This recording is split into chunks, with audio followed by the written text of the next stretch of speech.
Jonathan Taylor, there he goes again. 50, 40, down the far sideline. He might do it again. 10, 5, touchdown, INDY. The Eastern Conference Championship has been captured by the Indiana Pacers. Daily throws a quest. He wins the 110th running of the Indianapolis 500-mile race. This is the Fan Morning Show with Kevin Bowen and James Boyd. We are back. It is a very nice start to this Thursday morning here in Indianapolis. Thanks for spending it with us, Kevin Bowen. That is myself, James Boyd, and Mark Dykton. We'll get into our next What If series today. I'd say maybe one that tugs on the heartstrings. For some, I distinctly remember where I was when a huge part of this What If went down. And I think today is going to be one of the more interesting ones we have done so far. A new signing for the Indiana Pacers. The Fever can't guard you or me. The Colts question of the day, as we are less than 3 weeks away from Grand Park. We'll get back to a quarterfinal in the World Cup with the favorite playing today. That would be France and Morocco at 4. I must start here. Loyalty. And when I hopped on yesterday afternoon with JMV, he asked that I bring this up. And so I told him I'd bring it up at 7:01 in the morning. I believe the exact phrase was, Kevin, when James re-enters tomorrow, will you ask him about getting his ass kicked in basketball the other night? And I believe he looped Caleb Zuver in with that. Caleb not here to speak on it. But is that the proper phrasing? Asses kicked, I think the plural is what he used. Yeah, I might have dropped a couple against JMV, but I didn't leave without any type of dubs. I feel like he didn't remember the last few games that we'd won against him. Clip that out, Mark. A little revisionist send history. Send it to James Adams for 3 o'clock today. Yeah, so you know how JMV is. He remembers a lot of things about JMV, but not necessarily the lowlights. Okay, all right. Well, John is usually an early riser. We'll see if he has any response to that, because he said he had been struggling in recent games, but he said he was cooking you boys the other night. The other part he left out, he typically struggles against me. So when I'm not guarding him, he might get a little breather, get a little airspace. Me, I know your game. I'm not falling for that short right, then it's going in. But I'll see him later tonight, actually. We'll play again. Sounds like a tale of two stories there, and things get a little spicy on the court, not only tonight. Oh, you can call him a liar. It's fine.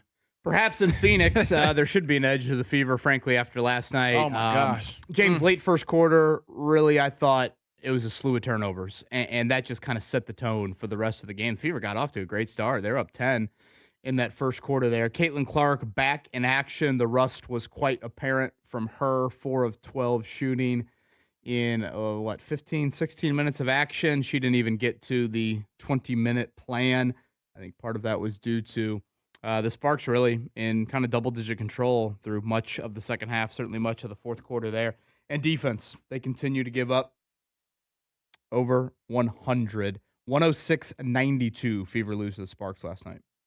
Yeah, I mean, par for the course with their defense. Very poor. Give up 60 points, I believe, in the paint. They have no defensive resistance down low, especially when Aaliyah Boston is not available. Obviously, they're a better team with AB, but I feel no better about this front court at the midway point of the season than I did at the beginning of the season. And like we talked about leading up to this point of the year, Kevin, at some point you are who you are. And Genius James, they're a bad defensive team. They can talk about different coverages, different schemes they want to run, personnel. They are bad defensively. And there's no way around that, I think, at this point in the season. And I think that's going to cap what their ceiling ultimately is as a team. And then you couple that with Caitlin Clark and her back issues, which sound pretty serious to me. Now, others might disagree, but I'm just not really sure what's going on with her back. And quite frankly, there hasn't been a lot of clarity on it. She came into the year with back issues. She left the season opener multiple times to get her back worked on. And now we are, again, halfway through the season, and the conversation around it is still very up and down. Here's Stephanie White from last night. It's just been a long time since she's played. We want to get her on the floor. You don't want someone who's got a back injury to sit for long periods of time But at the same time, we also don't want to stretch her for long periods of time on the floor and have any setbacks. Did that make you feel any better this morning, Kevin? No, and then just in general, the fact that after the week plus off, she didn't even play on Sunday. That was a little concerning to me. And again, last night didn't even get to kind of that minute mark. It was really choppy, frankly, her stints on the floor. It was like 3 minutes max. It felt like maybe a hair over 3 minutes before she would exit. But again, defense. I mean, right now, I think you got two clear issues. You've got Caitlin Clark on her back and defense. 8th time this season, they have allowed at least 100 points. I shared this a couple weeks ago, but last night added to it. I think this kind of tells the full story about how bad the defense has been this season. Last year, when the Fever scored 92 points or more, last night they scored 92. When they scored 92 or more in a game last season, they were 13-0. 13-0 when they got to 92 last year. This year, when they've gotten to 92, they're 3-6. Jeez. So you're 13-0 last year. And again, offense is, a little issue. 3-6 this season. It is quite apparent. And at this point, we're with the midway point of the season. I know the Aaliyah Boston absence was mentioned quite often last night. She will play tonight. Caitlin Clark will not. That's the expectation, at least, from the Fever. We'll see about Sophie Cunningham. She had some back spasms. You could tell she was ailing. She was laboring for sure. So I'll be curious her status for tonight. But, it's not like Aaliyah has missed 9 games this season or, all the games you allow over 100, Aaliyah's out. No. I mean, this has been an issue with or without her. So Fever lose last night in L.A. They will take on the Phoenix Mercury tonight. And, again, the expectation is no Caitlin Clark for that one. Mark Dykton, good Thursday morning to you. Good morning, boys. How we doing? James, how was Chicago? It was beautiful. It was great. Had a chance to reconnect with my alma mater. I guess we have an Illini, Illinois Center in Chicago that's very orange and blue. So stopped by there, and everyone was kind of wanting updates on what's going on in my life, Mark. And I told them, well, back when you all played football against a certain school in Indiana, things were not going well for your boy. And so the president said he's going to work on that. And I was like, you should.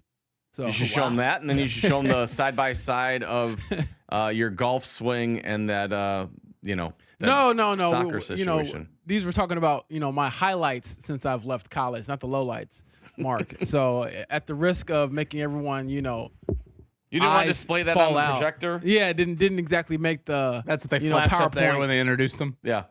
But it was good. And then I got a chance to stop by my grandma's house afterwards, kick it with her, and things were good.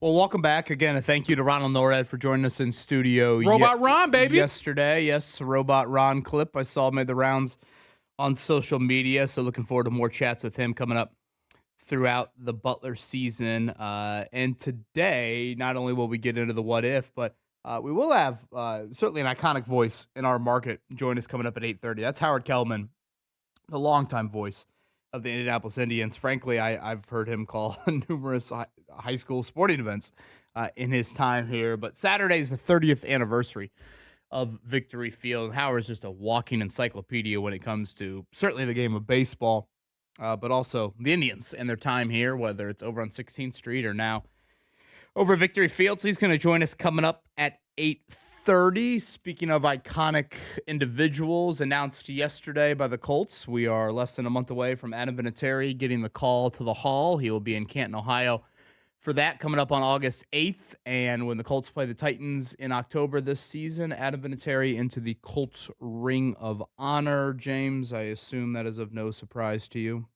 No, he has arguably a Hall of Fame career with 2 different franchises in the NFL, the other being the Patriots, obviously. So to me, I think that is a huge, huge honor or huge distinction, rather, because, we talk about in basketball, pretty much everybody gets in the Hall of Fame. The NFL is not like that. So the man's career can really be cut in half between 2 franchises and then get into the Hall of Fame for the NFL, which I think is a lot harder and a lot more prestigious. So congrats to him and looking forward to all the festivities. Yeah, frankly, I thought he should have been a first ballot Hall of Famer. Oh, absolutely. When you consider how great and how clutch, which I think is a key ingredient when you're evaluating kickers.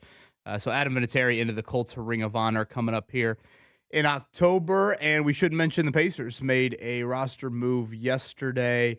Larry Nance Jr., been around the league for quite some time here. Not really playing a ton in recent seasons for the respective teams that he has been with, but I think certainly a name that NBA fans do know. And James Chad Buchanan really laid this out, with JMV, frankly, two or three weeks ago. We need to add at wing. We need to add at center. And here we are, a week and a half into free agency, and that's exactly what they've done. Yes, and I don't mind the addition of Larry Nance Jr. I did see that they waived Micah Potter to basically make space for Larry Nance, and then on top of that, it saves him a little bit of money. So unfortunate for Micah because I thought he actually had a pretty decent season. But at the same time, this kind of makes sense to me because Larry Nance Jr., from what I understand, is more of a 4 than a 5.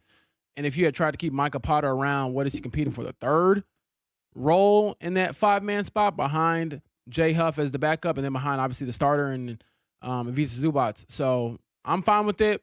Solid move to me. Is Larry Nance Jr. going to come in and change the direction of your franchise? Probably not at this stage of his career, but I don't mind having that little bit of insurance. So I assume that's it for the Pacers? Yes, I would think so. Unless there is a trade to be made involving, i.e., Jarris Walker or Ben Shepherd, I don't see anything else really happening. But even then, with the way the tax dollars have kind of worked, and obviously Tony East would know a lot more about this than I would, but from what if everything I read and understand, they're in a good spot tax-wise. We're not paying a whole lot on luxury tax, so should be okay. So Sauce Gardner should put to rest the LeBron to Indy talk. I meant to ask that to Ronald Norad yesterday. Did you see Butler had mentioned LeBron in a Bulldog uniform there? Mm-hmm. I think it's a funny little meme now. Nowadays with professional athletes seemingly going back to play collegiate sports, I guess you never slam the door shut, right? Maybe I'm LeBron sure. would like to play the NBA Cup in Hinkle. Maybe he'd be like, you know what? Sign me up. And again, Highland Golf and Country Club, very close by, the course that he played earlier this year. He never got to play college. He'd probably like to do that. And Bill Pollard. All I'm saying is bump him up the old wait list at Highland and get him in. I'm sure LeBron could find an Akron judge to make sure he's eligible for college sports. Morocco on the upset mark, or France too good, too skilled, too deep? Well, I have France in my World Cup pool, and I put some dollars down on the blue, white, and red. So I would hope Morocco. They've been a good story, but I would hope France and Mbappe shut the door today. 4:00 today. France, the big favorite here, left in the quarterfinals. So we'll have that one today. Spain, Belgium tomorrow. 2 on Saturday. England and Norway, and then you'll also get the final one, Switzerland and Argentina, who has been certainly the heart-stopping team throughout this tournament. Some Wimbledon action, if that floats your boat today. Coco Gauff trying to punch her ticket into the championship yesterday. The final American male, typical American male fashion, went out without much of a whimper there. Taylor Fritz in straight sets getting smoked in that one. I am looking forward to, and this is very summer nerd sport fandom. Tomorrow, the Pacers will start their summer league. Braden Smith and company get things started. I believe it's a 4:00 tip today. But we get Darren Peterson, AJ DeBanza tonight. Ooh. I should be locked in a little bit for that. 9:00. And for those that haven't seen, Darren Peterson's been a part of, what was it, Salt Lake Summer League? I'm trying to think what the other Summer League is so far. And he has been outstanding. And not just as a scorer, I would say as a playmaker, a facilitator as well. So there you go. 9:00 ESPN tonight. That is peak nerdy. Like when I said earlier this week, USA versus Belgium is the July sporting event I've looked forward to the most. I'd say third on that list is probably a summer league game of my life's history. Well, I watched Darren Peterson versus Cam Boozer the other night, and I just got mad watching it because both players look so good. And in my mind, I'm thinking you both would be really good fits. Oh, so you think Pacers fans, should they stay away? Proceed with caution? Or if you're like, someone who just enjoys pain like I do, you'll tune in because you're a basketball junkie or a basketball nerd and, again, reminisce or think about what could have been because, man, the way Darren Peterson looked, and he's looked the best so far of all the players. And I think even Caleb Wilson hasn't played yet in the Summer League. But I will say Cam Boozer looked really good as well. Playmaking, the processing, that passing at that size, hard to teach. Mark, are we a little bit on the emotional train today with our what if? I would say so. Even going through the audio, I'm like, I forgot some of these things that occurred after this happened. And yeah, I would say I've seen from a couple people looking back on it, comments saying this is the first time I've cried during sports. Other people said I was weeping. I had multiple tissues needed. So yeah, it was an emotional time, I would say. I can distinctly remember where I was inside of the Kelly School of Business down in Bloomington and just got out of class. And it was probably the first time in my life, and now it's almost commonplace with technology, but the first time I ever remember opening up my laptop to watch something, like on the laptop. Like that's kind of what my memory is, but it was must watch for me. I mean, it was an absolute, hell, yeah, without him, I'm probably not doing what I'm doing here on this Thursday morning. Thank you for spending it with us. It is the Fan Morning Show. We are back together. Kevin Bowen, James Boyd, and Mark Dykton. A lot to get to. Our What If Summer Series will continue today, and we will chat plenty about what is going on in the sports world here on this July 9th. Thanks for starting your Thursday with us. It is 93.5, 107.5, The Fan.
The Morning Checkdown on 93.5 and 107.5 The Fan. All right, this Morning Checkdown brought to you by Bet365. Early payout, you win even if they lose. You get paid out instantly when your team goes up big, even if they blow the lead later. Bet365, winning is everything.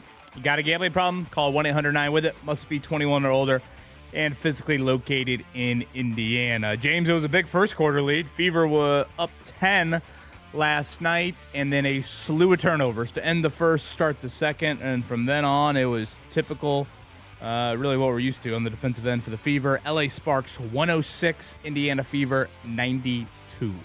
Yeah, very poor defensive effort from the Fever, and a couple of stats to throw at you. They gave up 60 points in the paint, and they were outscored 27-4 on fast break points.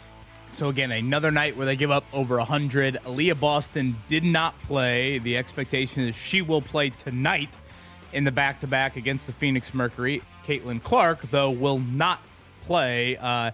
Minutes restriction for her was supposed to be a little over 20 minutes. Ended up being, I think it was 15 or 16, the final number for her. She was 4 of 12. She had a couple decent drives, I thought, James, early, but, I mean, definitely you saw some rust. And really, her stints on the court were short. I mean, we're talking 3 to 4 minutes, it seemed like, max. Yeah, and that is about right. Her shortest one was about 90 seconds. Kevin, really hard to find a rhythm. And then physically, I am concerned about the back. You know, how do you kind of mitigate this? How do you manage this? And keep in mind, this is not a new thing. She came into the year with a back that was ailing. She left the season opener to get her back worked on, and now we are a couple months into the season, and things are not getting better, in my opinion. I will point out, the thought is that she will then play Sunday against the Aces. The Fever do have a home back-to-back. I want to say it's next weekend. I think it's a Friday, Saturday. So just FYI for, frankly, fans, because I know how much money and time can go into going to a Fever game, or in particular, obviously trying to plan around Caitlin Clark. So, you know, I don't think it's guaranteed she's going to play in that back-to-back, I guess is what I'm getting at here. So, same tip time tonight, 10 o'clock, Fever and Mercury. We'll see if the fireworks are there without Caitlin Clark, and I'll see if Sophie Cunningham plays. Back spasms for her last night. She looked to be laboring in her 11 minutes of action. Pacers make a move yesterday for Larry Nance Jr., reportedly waiving Micah Potter, so kind of retooling their center depth. Certainly Nance Jr., much more experienced in the league, hasn't really played a ton. It was kind of Thomas Bryant over him in Cleveland last year, right? As kind of their backup center. And again, I made the joke that to bring Thomas Bryant back, but it sounds like Cleveland actually really wanted him. Yeah, so again, some retooling there, the center depth chart, which is something the Pacers have talked about here this offseason. So we'll get more into that here upcoming. World Cup today, 4 o'clock on the pitch. It is France. It is Morocco. Now, this is Mark versus James in the World Cup draft. Yes. And Mark, this is it for you. Yeah, you're going to catch these hands today, James, because I need to go out swinging. So, well, no hands in soccer. No hands for that. I'm saying off the field. Oh. I will do any means necessary to stay alive here. We'll see. I'll call JMV on you. Please do not stroke his ego anymore. But I will say, if Morocco were to pull this off, this would be one of the bigger upsets in World Cup history, I'd imagine. So I do think France will get it done. And Mbappe always puts fear in my heart. Guy's amazing.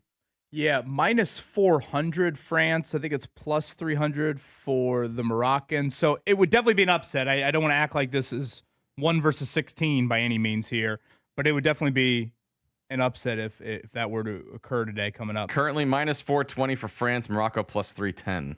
Yeah, so it's 10 to win, what, $31? Mm-hmm. So, again, nothing, monumental, but still, based off the other quarterfinals, Yeah. it would definitely fall in the I just upset meant, category. real quick, from like a historical perspective, like I don't know how much Morocco has had like a lot of World Cup success, whereas obviously France, it seems like every world tournament, they're right up there. Yeah, Morocco did get to the third place game last time out there. So, again, historically, certainly much more on the French side, but don't want to act like Morocco is Cape Verde here. Good point. In this one. Wimbledon coming up later today. We'll see if Coco Gauff can get into the finals. And again, the first time she's ever been in the semis. So she's the lone American left on either side because Taylor Fritz got swept yesterday on the men's side. How about the story of Arthur Ferry? He is a Great Britain native. He is a wild card in this field, and he is now into the semis here. I saw ESPN flash this up.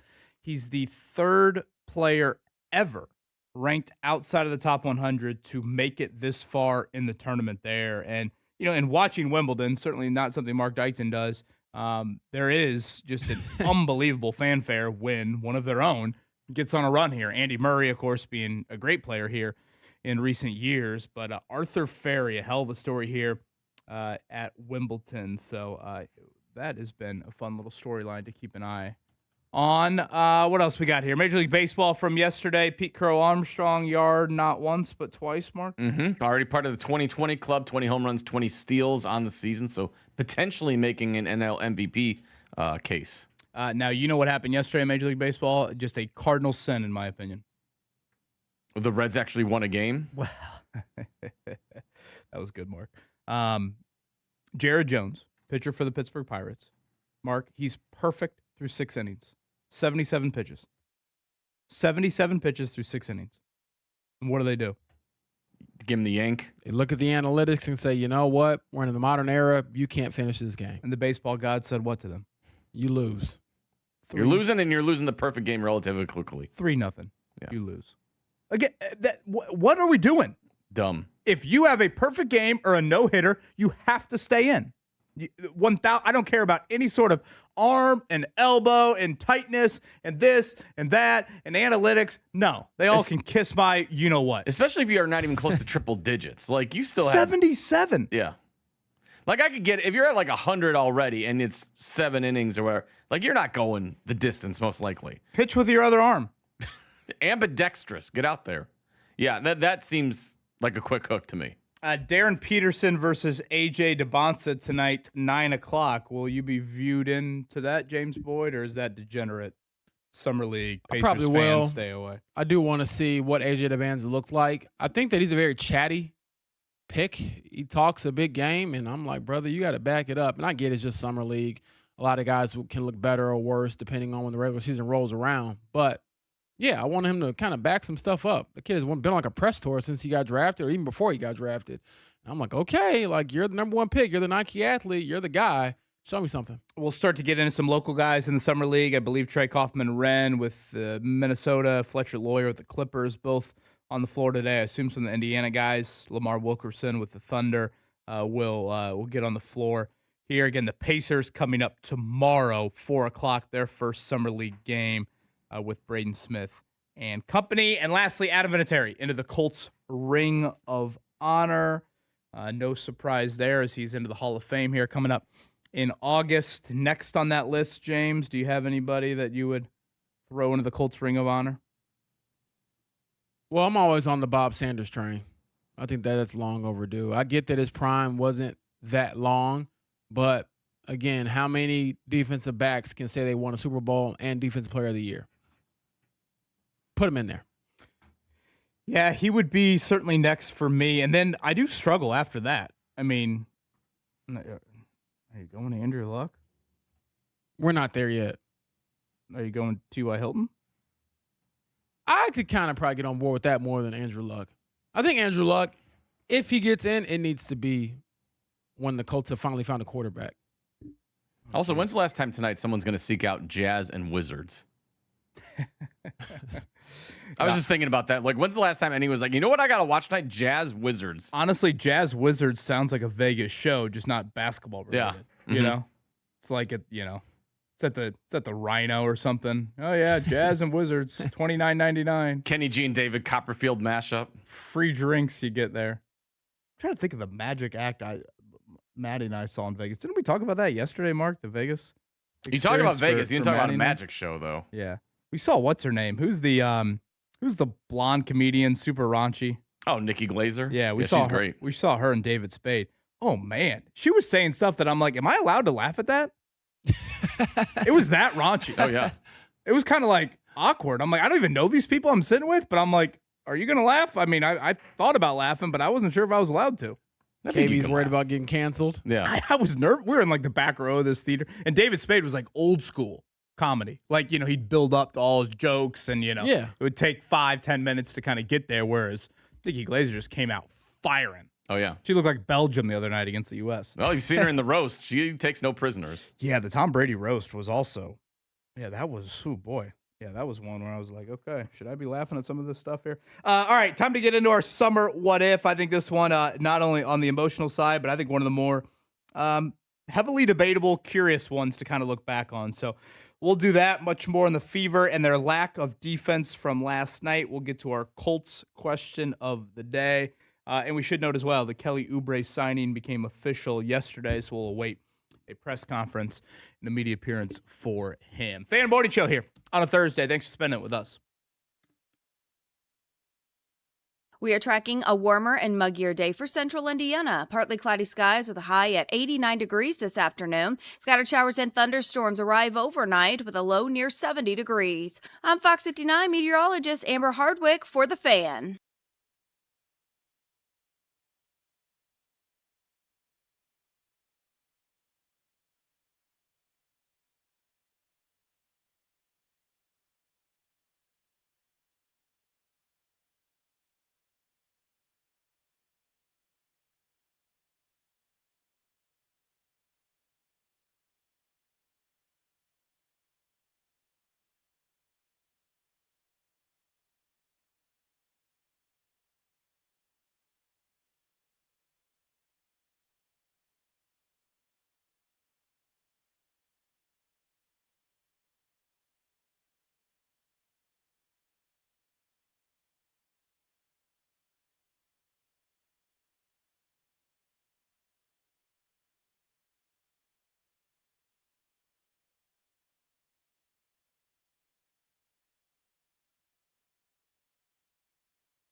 Fan Morning Show with Kevin Bowen and James Boyd.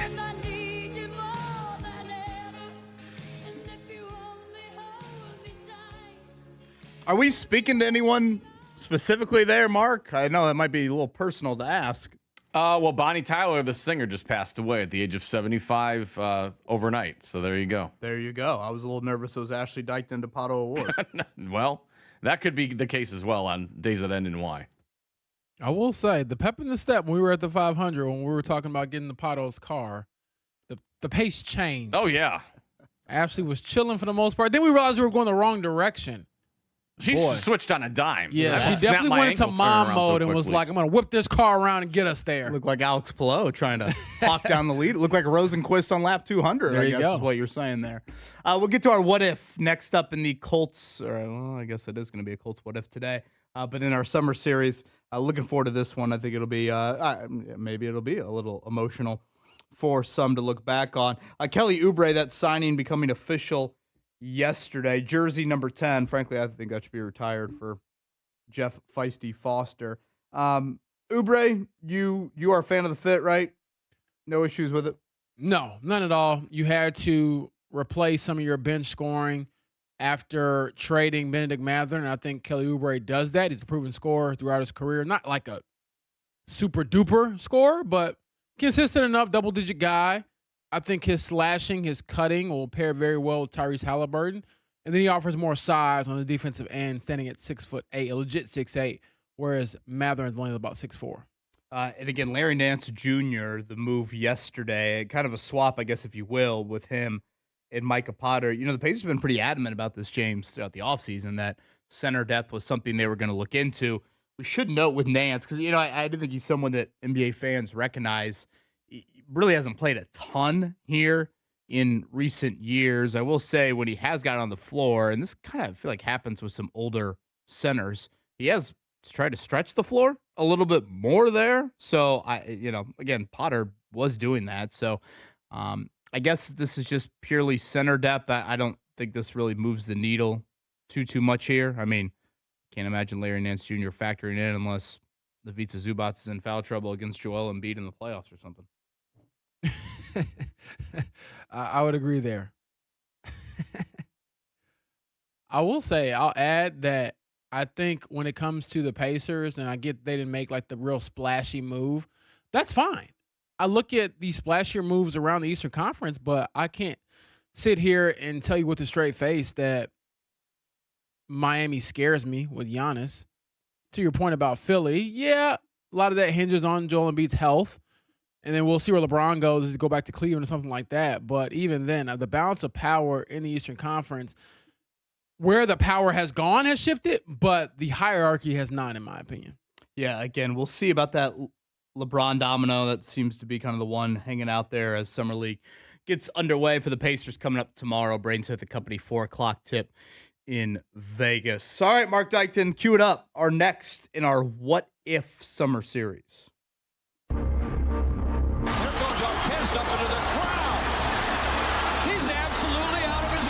But I am going to retire. This is not an easy decision. It's Hayward pulling it down. At midcourt, launches the shot. Oh, it almost went in! After the occurrence yesterday with Josh backing out. Halliburton falls down.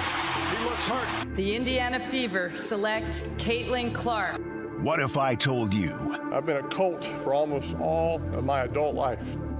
But I guess in life and in sports, we all know that nothing lasts forever. The Indianapolis Colts will release quarterback Peyton Manning. Times change, circumstances change, and that's the reality of playing in the NFL. As a franchise where we are right now with the salary cap, we're rebuilding. We're definitely a few years away. From the bottom of my heart, I truly have enjoyed being your quarterback. The Colts never cut Peyton Manning.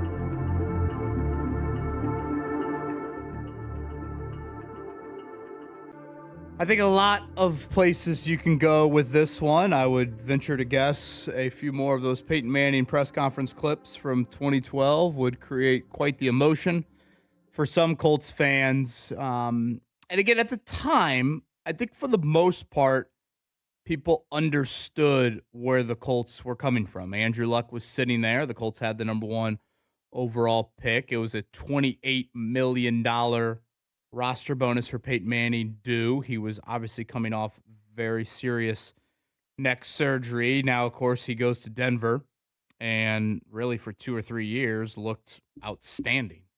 Throws 55 touchdowns in that 2013 season. They win a Super Bowl. The second time they got back there, I think, was largely because of their defense. But James, what do you recall? And looking back on this, what were some of the things you unearthed as we have dug into our latest on the What If series? Had the Colts not cut Peyton Manning early 2012? Well, I think the biggest thing or biggest factor besides obviously his health and why he was cut was Andrew Luck. And everyone knowing that, now we couldn't see the future and knew that he would retire early and all that, but everyone knew he'd be this no-miss prospect, which is very rare. I think we talk about the number one pick, and there's usually, I think, a foregone conclusion weeks in advance of who will get their name called first. I don't think anybody's ever really surprised these days. But even then, like Fernando Mendoza, for example, great college quarterback, great season. He wasn't viewed coming out of college, even now, as Andrew Luck was. Like the old G word, generational. Yeah, and you can go back and listen to the podcast that Zach Kiefer did over at The Athletic, and it really laid out how great of a prospect Andrew Luck was. And it felt like it was kind of like, man, if you're the Colts, why wouldn't you do this? And we can get into it more throughout the show, but early on, did they look wrong? No, they didn't. So I do think what made it easier, though, is just knowing you had a surefire generational quarterback coming out of the draft that puts you a little bit more at ease, because typically that's just not the case. Most times when teams move on from a quarterback, it takes you a long time to find that next guy. I know Green Bay has been very fortunate to kind of go from one quarterback to the next, but that's a rarity in this sport. Packers suck. Sorry, you had to Right say on the cue. word. I'm just saying. I knew he was going to scramble to find that. First time he's paid attention to anything all week long. I think there's a couple different areas you can go with this. First off, if you keep Peyton, let's say you keep him and let's say he reaches the level of play he did with Denver in that kind of 3-year stretch. Okay. Do you have enough around him? Because, again, if you remember, they had kind of their own Black Monday where I think it was Joseph Adai, maybe Dallas Clark, Gary Brackett. Is Reggie Wayne and Robert Mathis, are they still Colts? The financial element was real. And so, when you look at Luck's first season, you point out, James, 11-5. They hit the ground running. But again, Reggie Wayne was 1,300 yards in that first year? Mm-hmm. Didn't Robert Mathis lead the NFL in sacks in 2013? Are they still here? Do you have that, or is it Peyton and just a bunch of rookies? Now, again, that rookie class, besides Luck, was great. You think about what T.Y. Hilton gave you as a rookie. You think about what Vic Ballard gave you as a rookie. You think about what Kobe Fleener and Dwayne Allen gave you. So that would be a question I would have is, could you have created something, or is that still Baltimore and New England's conference? And you're just riding it off into the sunset with Peyton and, you don't get back to where you got in 2009, 2006. Then I think one of the biggest questions is, what if you would have traded that first pick? Because if you remember, okay, I see what you're saying. Washington traded up to take Robert Griffin III at number 2 overall. And in looking back on this, I had kind of forgotten this. Washington traded with them, then St. Louis. And that was a jump from number 6 to number 2. So it was not, some quantum leap up to number 2, but, it was still notable. And in moving from 6 to 2 to draft Robert Griffin III, the then Redskins gave up 3 first-round picks and a second-rounder. So you think about that. Like, to move up 5 spots, you give up 3 first-round picks and a second-rounder. Can you imagine what a team would have given up to get to number 1 overall for Andrew Luck? That's a very good point. And then what do you do with all that? Are then the Colts in a situation where are they able to either A, draft, obviously, some of those first-round picks? Are you able then to maybe package one or two of them for a veteran player to give Peyton Manning that immediate help in coming back from the neck injury? Again, financially, you would have to play into that. But, you'd be talking a Ricky Williams-type trade draft haul times 10. So that is, I think, the hypothetical in this one that is really fascinating. Obviously, people have said, well, what if Luck would have been his understudy for a few years? Yeah. Mark plays the Packer sounder there. As much as Andrew Luck struck me as, a unique football player, I think the competitor in him would have gotten pretty, itchy pretty quick sitting on the bench there. And Rodgers or Favre to Rodgers, it looks great. I think that's the outlier in a lot of those quarterback situations. To me, it's what would have happened had you traded that pick. Could you have created enough of a team around Peyton Manning to give it one more run? And again, hindsight's 20/20, but would Colts fans have rather had that than had Andrew Luck retired 7 years later? Now, again, hindsight is uber 20/20 with those glasses. But would you rather have had one more Super Bowl run with your beloved hero in Peyton, or would you have rather experienced everything you did with Andrew Luck? See, that's a good point. And now that I think about it, I'm like, man, you could reload a lot if you trade the number one pick. Think about that. To go from 6-2, Washington gave up 3 first-rounders and a second. Can you imagine if a team went from 10-1 to get Luck? That's what, 5 first-round picks? Yeah. I don't even know if you're allowed to trade 5 first-round picks in the NFL, but and again, is that enough around Peyton? Because that core was wilting. Okay, but you would know this more than I would just being here in the moment. But how serious were the questions about the neck? Well, very. Yeah. Because very. Yeah. Mm-hmm. Again, hindsight's 20/20. We know that he went on to have one of the greatest offensive seasons you'll ever see. That year they went to Super Bowl and actually lost to the Seattle Seahawks, and he got carried later on in his career. But there were some stretches there where the dude was still pretty special and only 5-time MVP in league history, yada, yada, yada. But the elephant in the room is we didn't know if he could play again. Yeah, to be clear. Or play well, I should say. To be clear, I think the Colts made the correct decision. Right. When you couple his health questions, you couple the financial element, you couple Andrew Luck sitting right there at number 1, and look what happened. You went, 11-11-11 wins-wise those first 3 seasons with Andrew Luck? It's not like you were sitting there drafting top 5 for the next few years. So, yes, I do think it obviously is a very fair point. And I think something that's worth also acknowledging, you think back on that first season of Andrew Luck. He's working behind an offensive line with, Anthony Costanzo in year 2 of the NFL, Jeff Linkenbach, Samson Satele, Mike McGlynn, Winston Justice. If Peyton is behind that line, hell, he might be back having another neck injury. Andrew Luck was running for his freaking life that rookie season, and you probably needed a young, mobile quarterback to survive playing behind that offensive line.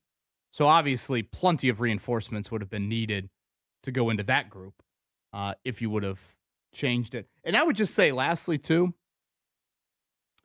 would you have, let's say you were planning to keep Peyton Manning, would you have then cleaned house front office wise? It was going to be a Bill Polian to Chris Polian thing. General manager personnel. It ended up being Jim Caldwell to Chuck Pagano. Would you have gone ahead and done that? Or would you have allowed, for the most part, that kind of personnel coaching staff core? I get it's not Bill Polian and Tony Dungy, but obviously it's their understudies. Would you have allowed that regime to continue? Because, to a lot of people, Jim Caldwell, he didn't deserve to be outright fired. It's not like Jim Caldwell was a horrific head coach. Hell, I thought Jim Caldwell went to Detroit and had a nice little run there when he was the head coach of the Lions. So would you have started over organizationally as well, which is really what they did? with Grigson and Pagano, two first-time individuals in those respective jobs. Obviously, you have the number 1 overall pick, and you started over there. So that's kind of another wrinkle to it as well of, had you kept Peyton, would you have cleaned house front office-wise?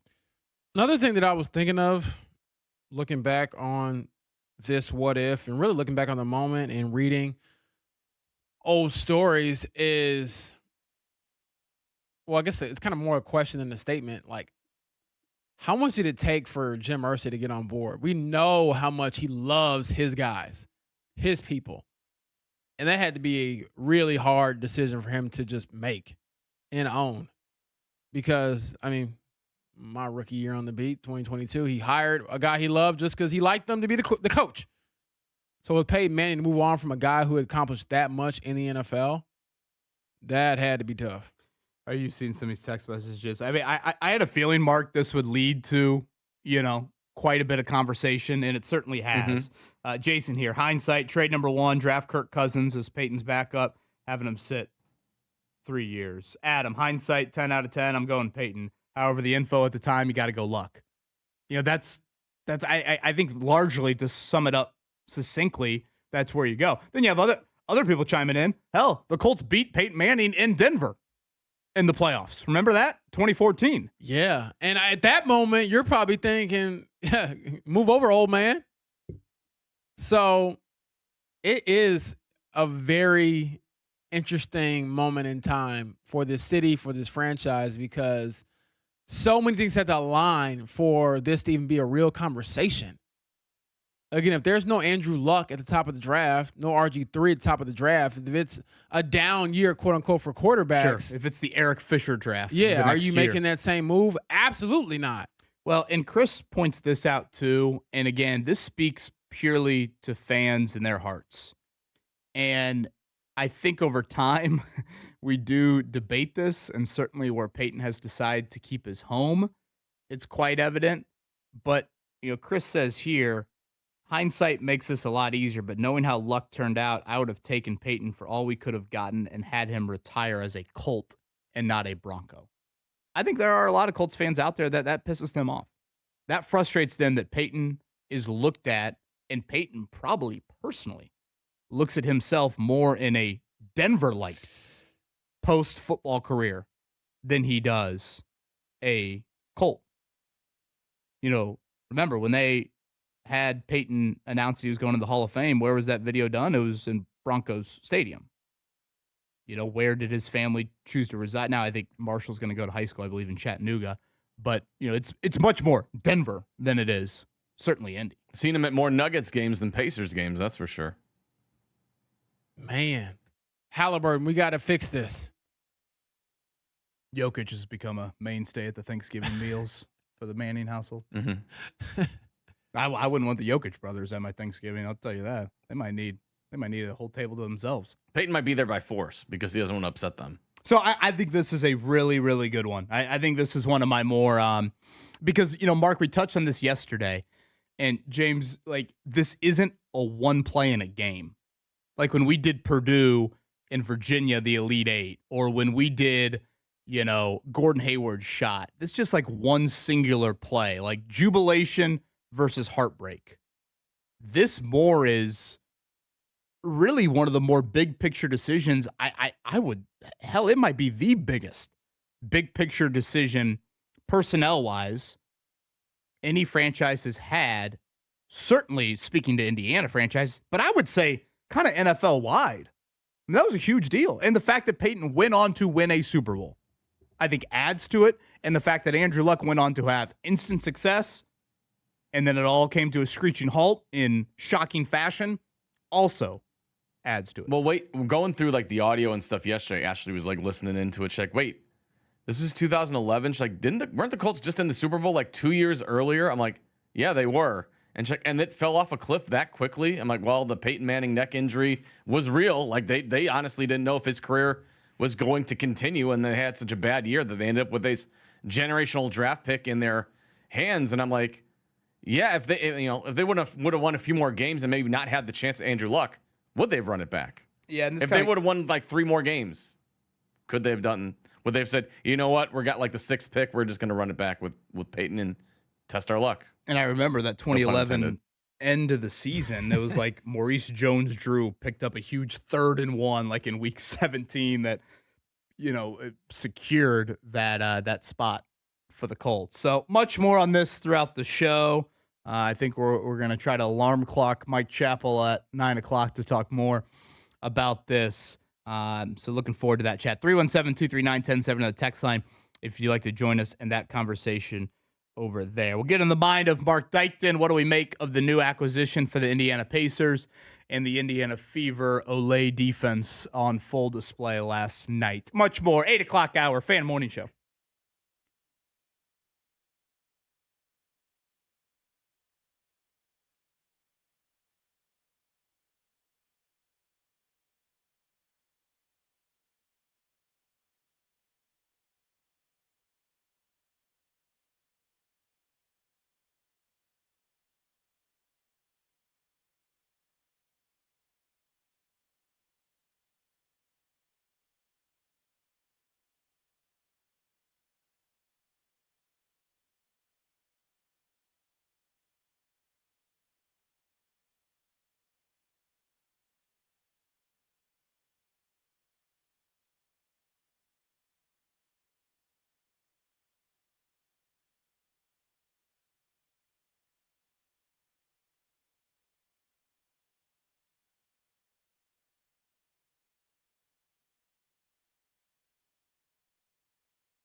This is the Fan Morning Show with Kevin Bowen and James Boyd.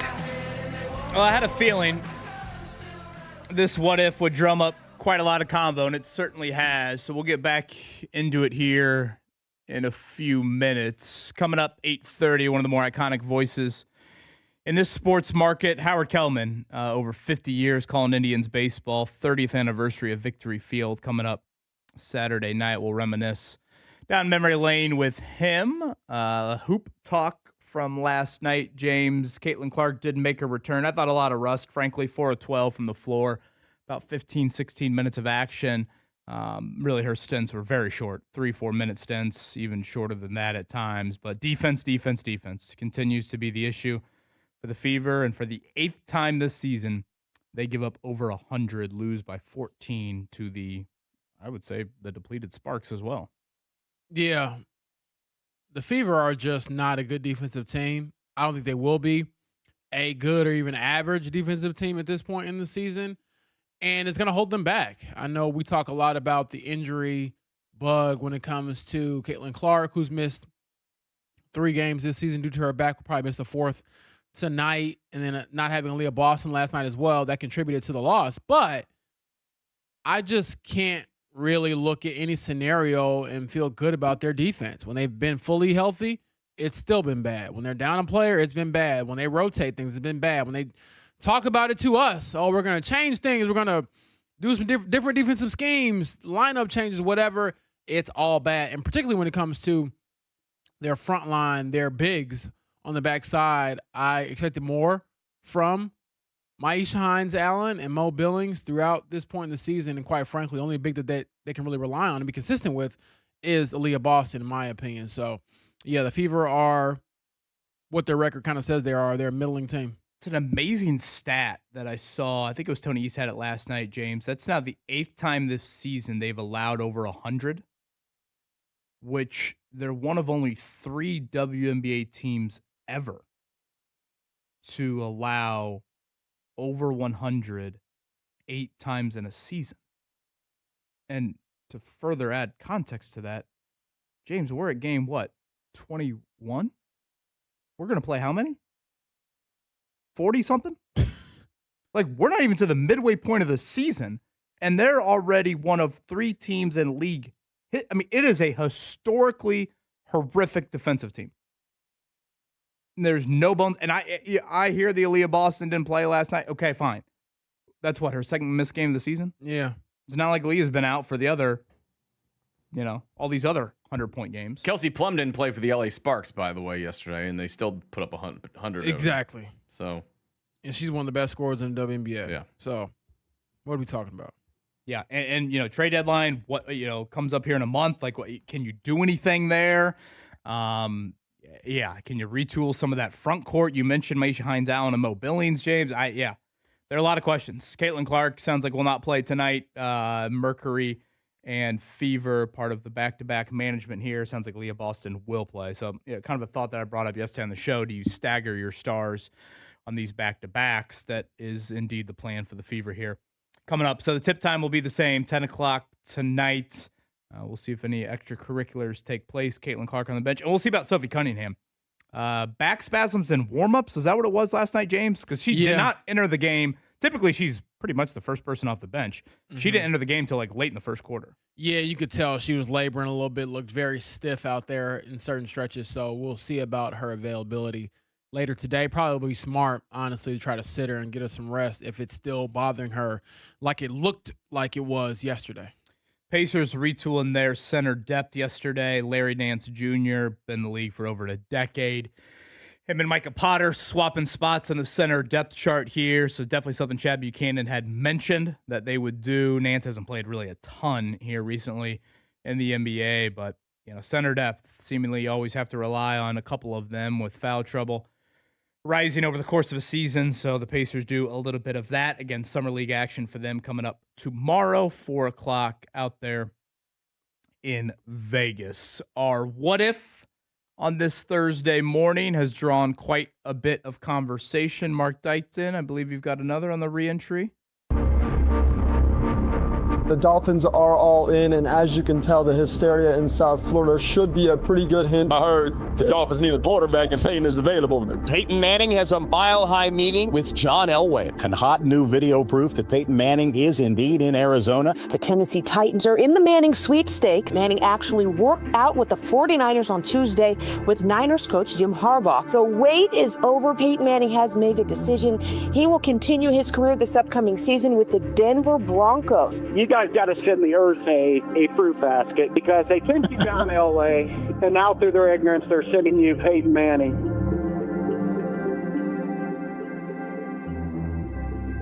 I forgot how much drama the Peyton picking the next team was. Like, wasn't like Harbaugh was like rifling passes with him one-on-one in the front yard or something like that. Well, going through the video, they had like cameras waiting outside all these teams' facilities, and like he could do a quick wave and all that. It was wild. I forgot that he was like potentially going to the Cardinals and the 49ers and some of the teams that the Titans. Imagine him going to the Titans and playing the Colts twice a year. Yeah, and obviously the collegiate connections down there.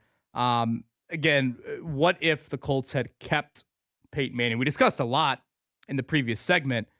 You know, to me, James, what would trading the number one pick have looked like? Like, to me, that would have been the most gargantuan haul of picks. Like the Ricky Williams trade, you know, Ditka giving up the entire Saints draft for Ricky Williams. You know, the trade, again, the Rams moving from 6 to 2 to take Robert Griffin III in the same draft was 3 first-rounders and a second.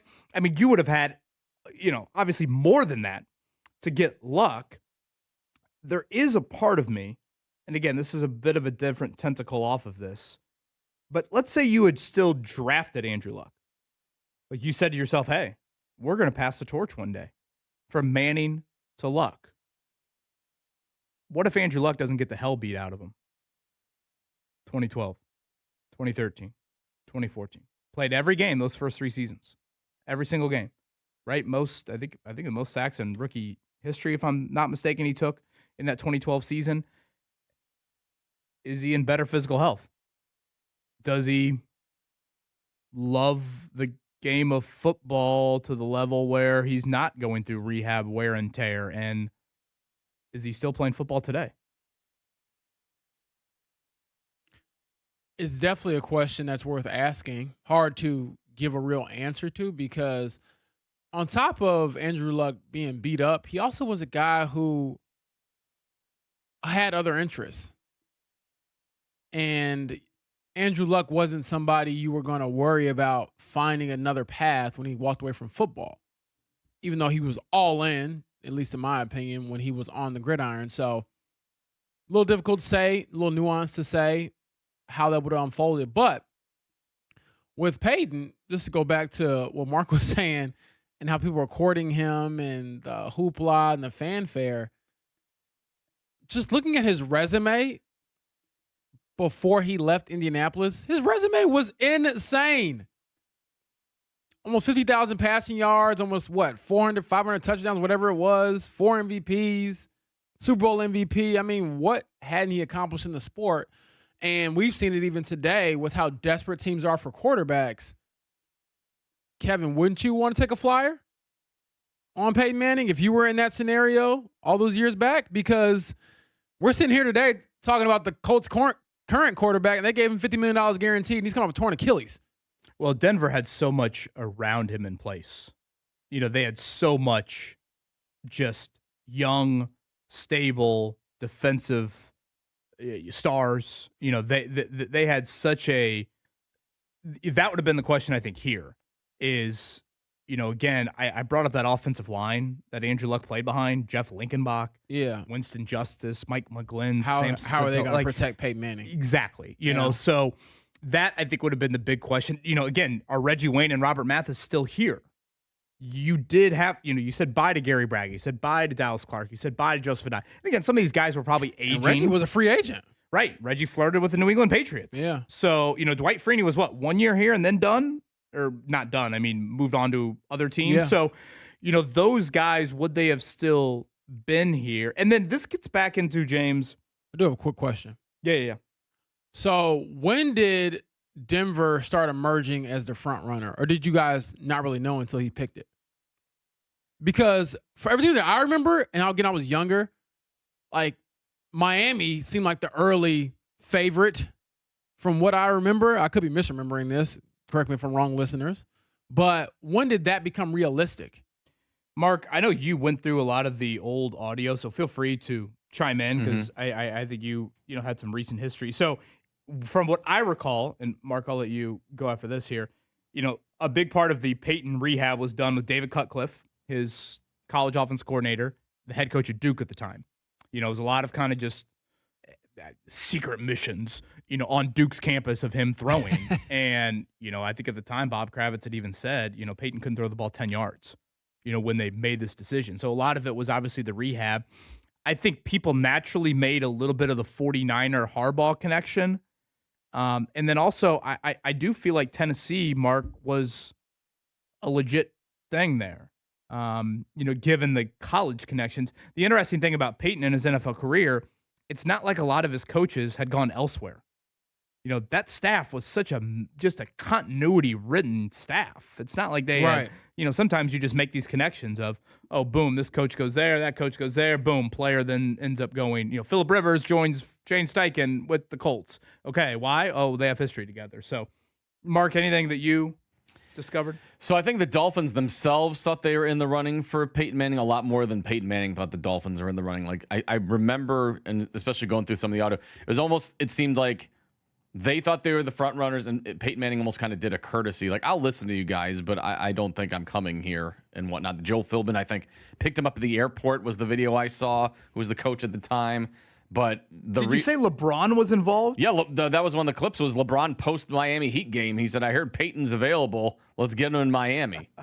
So that just tells you the sign of the times back then that LeBron is making a pitch for Peyton to come to the Dolphins back in the day. Now we got Sauce Gardner asking LeBron to come to the Pacers. Exactly, full circle. But yeah, I think the Broncos, just with the Elway connection, because he obviously is a student of the game. He respects John Elway and everything. That was a big situation there. And obviously he has roots in Tennessee, so the Titans would have made sense too. So I always thought it was almost down to the Broncos and the Titans. The 49ers with Jim Harbaugh would have been interesting, though. Well, and the connection to Andrew Luck there. And I brought this up a little bit earlier. Again, this is more from a fan standpoint. It frustrates, I hear from a lot of Colts fans, it frustrates a lot of Colts fans that nowadays, when you see Peyton in a post-playing career, it's almost always Bronco-related. I mean, hell, his family lives out there.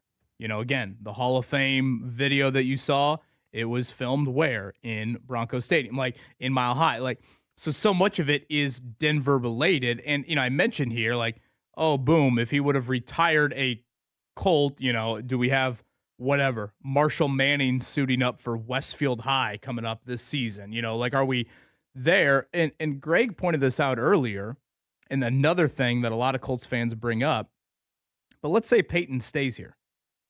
Let's say he retires a Colt. Are we evaluating the drafts of Peyton Manning instead of Chris Ballard? Would he be a part of this front office? Where he's like making the roster decisions, like, I think I'd pair well with this guy, or this is what we need defensively and all that. Now, again, Peyton has decided not to do that in his post-playing career. Right. But that's always been a question, always been a thought of, would he have done that? Is he... do we see him involved in ownership at all? Like, does that relationship, is it strong? Is the bond there? Is the Irsay family, now with the Irsay daughters involved, is there that aspect of it? And right now you see private equity, reaching into some of these NFL franchises. Is Peyton Manning dabbling in any of that? Is he doing it with the Colts? Does he have a front office role with the Colts? I mentioned earlier, do you immediately go to Grigson and Pagano had you kept Peyton? Or was part of Jim Irsay's thing, hey, we got to clean slate this like none other. If we're going to say bye-bye to Peyton, that means we're saying bye to Chris Polian. That means we're saying bye to Jim Caldwell. Jim Caldwell had a resume at that point, and again, you can debate Caldwell's, Colts resume, but he did not have a resume that just screamed fire the man. I mean, he turned out to be a pretty good head coach in Detroit. Right. So, do you do all of that? Do you clean house to the degree that they did? Do you start over from an organization standpoint? So, that's kind of another wrinkle to this that I really didn't think of when we were looking into this last night and, a couple days ago.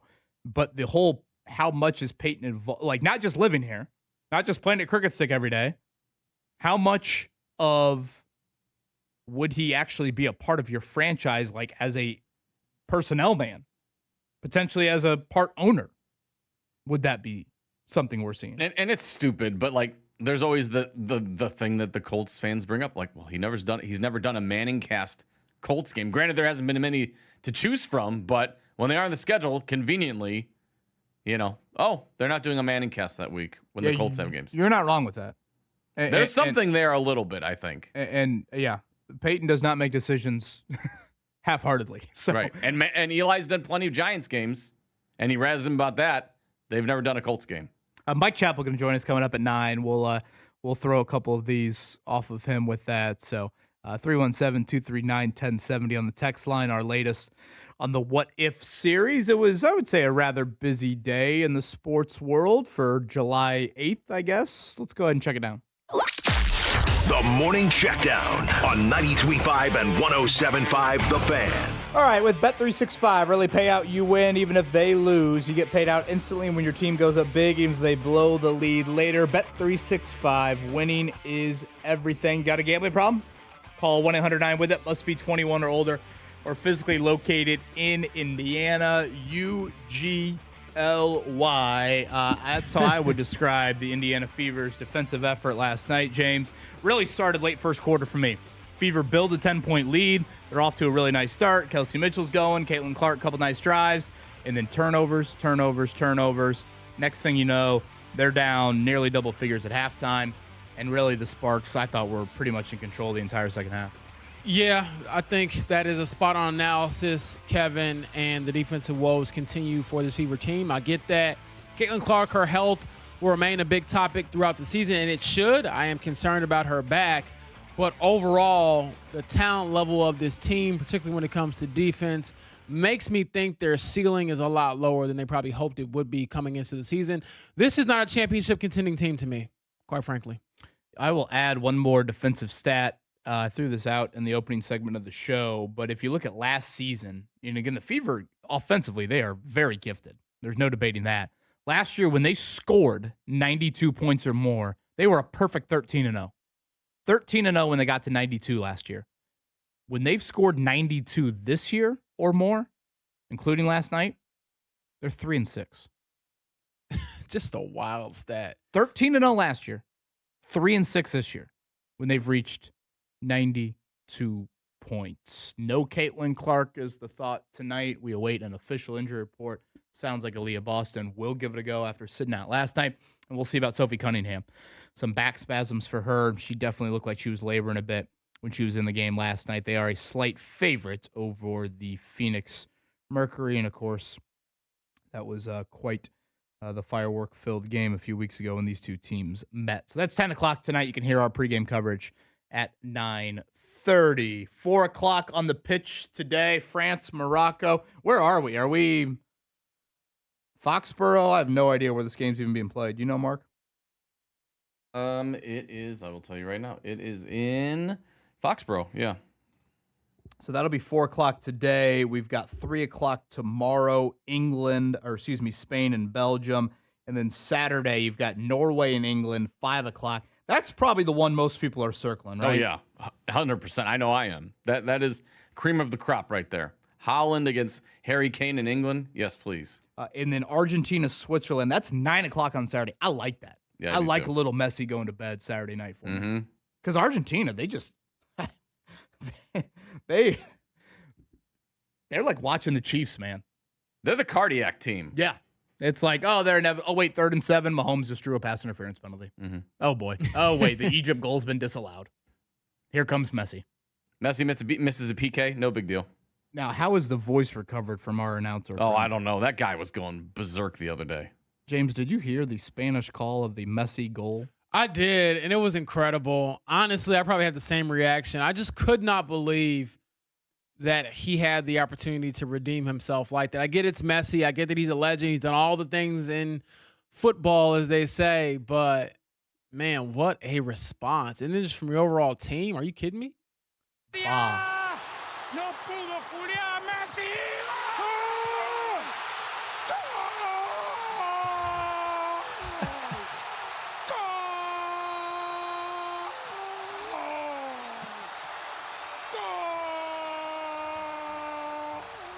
I mean, his voice is just straining already, and he still goes for like another 45 seconds. How? How does the throw? How is it allowed to get even back to the level so quickly? He's still going. I love that. We need more of that in sports, We man. played like what, a minute of it yesterday, Mark, and Christian goes, I cut out the final 20 seconds. Like he kept on doing this. He's still going right now as we're. It's unbelievable. You know what? Unbelievable. Great reaction. We need more of it in sports. I thought the broadcast after that game on the American side was very subdued. I was like, dang, it was very somber. Was we it? need a little more excitement from, Zlatan and others. You needed to Telemundo it up to try to get the full effect of it. Wimbledon action coming up here. Coco Gauff, I believe, on the court shortly here. Semifinal match. Yeah, 8:30 I'm seeing right here on TV. She is the highest seeded player left on the women's side. She's trying to go for her first Wimbledon title. Semifinal coming up today. On the men's side, Taylor Fritz got waxed yesterday. So once again, since the year 2003, we have not had an American male win a Grand Slam title. The Arthur Ferry story is tremendous, though. Wild card from Great Britain into the semis there. Pretty unprecedented to have a run like that, let alone somebody from a course right there in that same neck of the woods. Adam Vinatieri into the Ring of Honor. That announcement yesterday, James. And you've got Bob Sanders next on the list?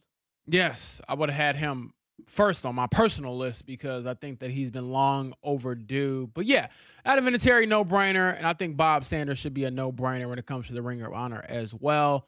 Again, how many defensive backs are of interest? There's only a few that have won a Super Bowl and been Defensive Player of the Year. It is rare air. Yeah, After that, we need to start figuring out. Like, we need to start making a short list of who else would be in this Ring of Honor. Yeah, let's say that for summer 2027. Yeah. I don't know if I'm ready for that debate just yet, but James, I'm wholeheartedly with you there. What do we got? Major League Baseball, Pete Crow Armstrong, a couple over the fence yesterday, Mark. It's pretty damn good. He's pretty damn good. Reds win. They actually hit a few homers, shockingly, yesterday. And I was so glad to see the Pirates lose. And I know you're probably like, why the hell do you care about the Pirates? They had Jared Jones, their starting pitcher, 6 innings of perfect baseball, 77 pitches, and they take him out of the game. Perfect game through 6, 77 pitches. With the and they take him out. analytics. And they lost. And In they deserve to lose. today's game, you don't play that much. And I hope they lose today. And I hope they lose the rest of their games. Baseball gods going double bird at them for that move. I hope they lose the rest of their games. Are you with me, Mark, that you think if you are perfect or no, you should have to stay in the game, and if truly necessary, you can throw with your other arm? Unless you're creeping towards like 120 No. or 30 pitches, No. like then that's crazy. Have Ronald Norad throw out the first pitch. Like he was throwing heat that night. He was throwing heat, like he was at Victory Field. Speaking of Victory Field, Justin Verlander announcing he's retiring at the end of the season. He had a rehab start back in the day at Victory Field that I was in attendance for. Looking for Kate Upton, his better half. She was not in attendance. Yeah, the misses there, certainly. I was going to throw that question to Howard Kellman when he joins us here in a few. 30th anniversary of Victory Field coming up on Saturday. But you think about those rehab starts. If I'm not mistaken, and Howard can confirm this, I think Kurt Schilling's final rehab start post Bloody Sock was at Victory Field. Interesting. Yeah, I did not know that. Howard will have to confirm that, but I'm pretty sure that is the case. If you care, if you're a degenerate, or if you just want to watch good basketball, or at least two young stars tonight, Darren Peterson, AJ DeBonsa, Summer League action, 9:00 on ESPN. For those that have not watched Darren Peterson so far, he has been outstanding as a scorer and a facilitator. Again, Pacers Summer League will begin coming up tomorrow, 4:00 for them out in Vegas. All right, we'll get back into our What If series here in a little bit. Still got to get to our Colts question of the day. But on the other side, the voice of the Indianapolis Indians, again, the 30th anniversary of Victory Field coming up Saturday. We'll go down memory lane a bit with the iconic Howard Kellman next. We are tracking a warmer and muggier day for central Indiana. Partly cloudy skies with a high at 89 degrees this afternoon. Scattered showers and thunderstorms arrive overnight with a low near 70 degrees. I'm Fox 59 meteorologist Amber Hardwick for The Fan.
This is the Fan Morning Show with Kevin Bowen and James Boyd. Halfway done on a Thursday. We'll get back into our Colts summer what if today. It has certainly drummed up quite the conversation, so we'll continue that here in a bit. Some basketball news items to get to. The Pacers swap out centers, and the Fever can't guard anybody. We'll hit on that as well. But Saturday night over at Victory Field, it'll be quite the celebration. My dad actually texted me during the break. I think I've mentioned to you guys in the room that I grew up in, I had pennants up on my ceiling, and I can still distinctly remember a teal pennant from, and I probably have it. This is probably in the storage, Mark, with my Sports Illustrateds that Maddie wanted to throw away. Criminal. The one right? time I've disagreed with Matty Bowen. But yeah, perhaps the only time.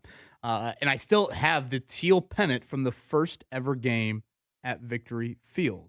And now, and my dad informed me that we were actually at the last game at Busch Stadium, which I believe was the week prior. And a man that, of course, has been at the helm pretty much of every Indians game over the last 50-plus years. He's an iconic voice in this market. He is Howard Kellman, and he is with us here on this Thursday morning to go down memory lane. Howard, good morning to you, sir. How are you? Good morning to you, Kevin. I'm doing great, and the same to James, and looking forward to Saturday as we all are.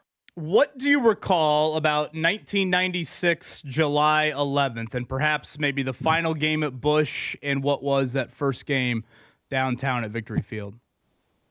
The final game at Busch was July 3rd. The Indians lost that game to Nashville, and we didn't play at home July 4th, and this was the first year since 1996 that we haven't played at home since July 4th. And then the opening game, Tuesday, July 11th, it was against Oklahoma City, and Rick Helling, who was from North Dakota, was the starting and winning pitcher. Oklahoma City beat the Indians that night. So the Indians, having lost July 3rd and the opening game at Victory Field, July 11th, I said to our manager, Dave Miley, I said, Dave, you just can't win the big one. And I can't repeat what he said to me in response to that, but in any event, it was a beautiful night, and the Indians took a gamble there because it would have been a lot easier to wait to the following April to open up the ballpark. Logistically, changing ballparks in the middle of the season was not easy, but they pulled it off. They deserve a lot of credit for that. Syracuse and Rochester each opened ballparks the following spring. In 1997, the Indians chose to open then. They did not, as I said, win that first game, but they did win the next night. And all those people who said, we should have refurbished Busch Stadium, why do you need a new ballpark? All those people who were saying that, once they saw Victory Field, we never heard any more of those complaints.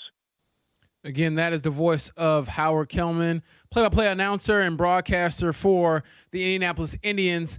Howard, I know you grew up in Brooklyn. I don't know if you envisioned your life unfolding like this all these years later, but how would you kind of quantify your own journey with this team and just sticking around when you might have had other opportunities to go elsewhere, but why was it so important to stay here in Indianapolis and obviously call these games for the Indians? Well, it's been a wonderful ride. This is my 50th season calling the Indianapolis Indians. Congrats, games. Man. Thank you, James. I came here in the mid-'70s, and in the 80s, I was applying for major league jobs and was very close several times, twice in Cleveland, once in St. Louis, in Baltimore, and Minnesota, and for whatever the reason, I didn't get the job. They didn't bring people in and interview them back then. Like when I got the Indianapolis Indians job, Max Schumacher flew me in and hired me.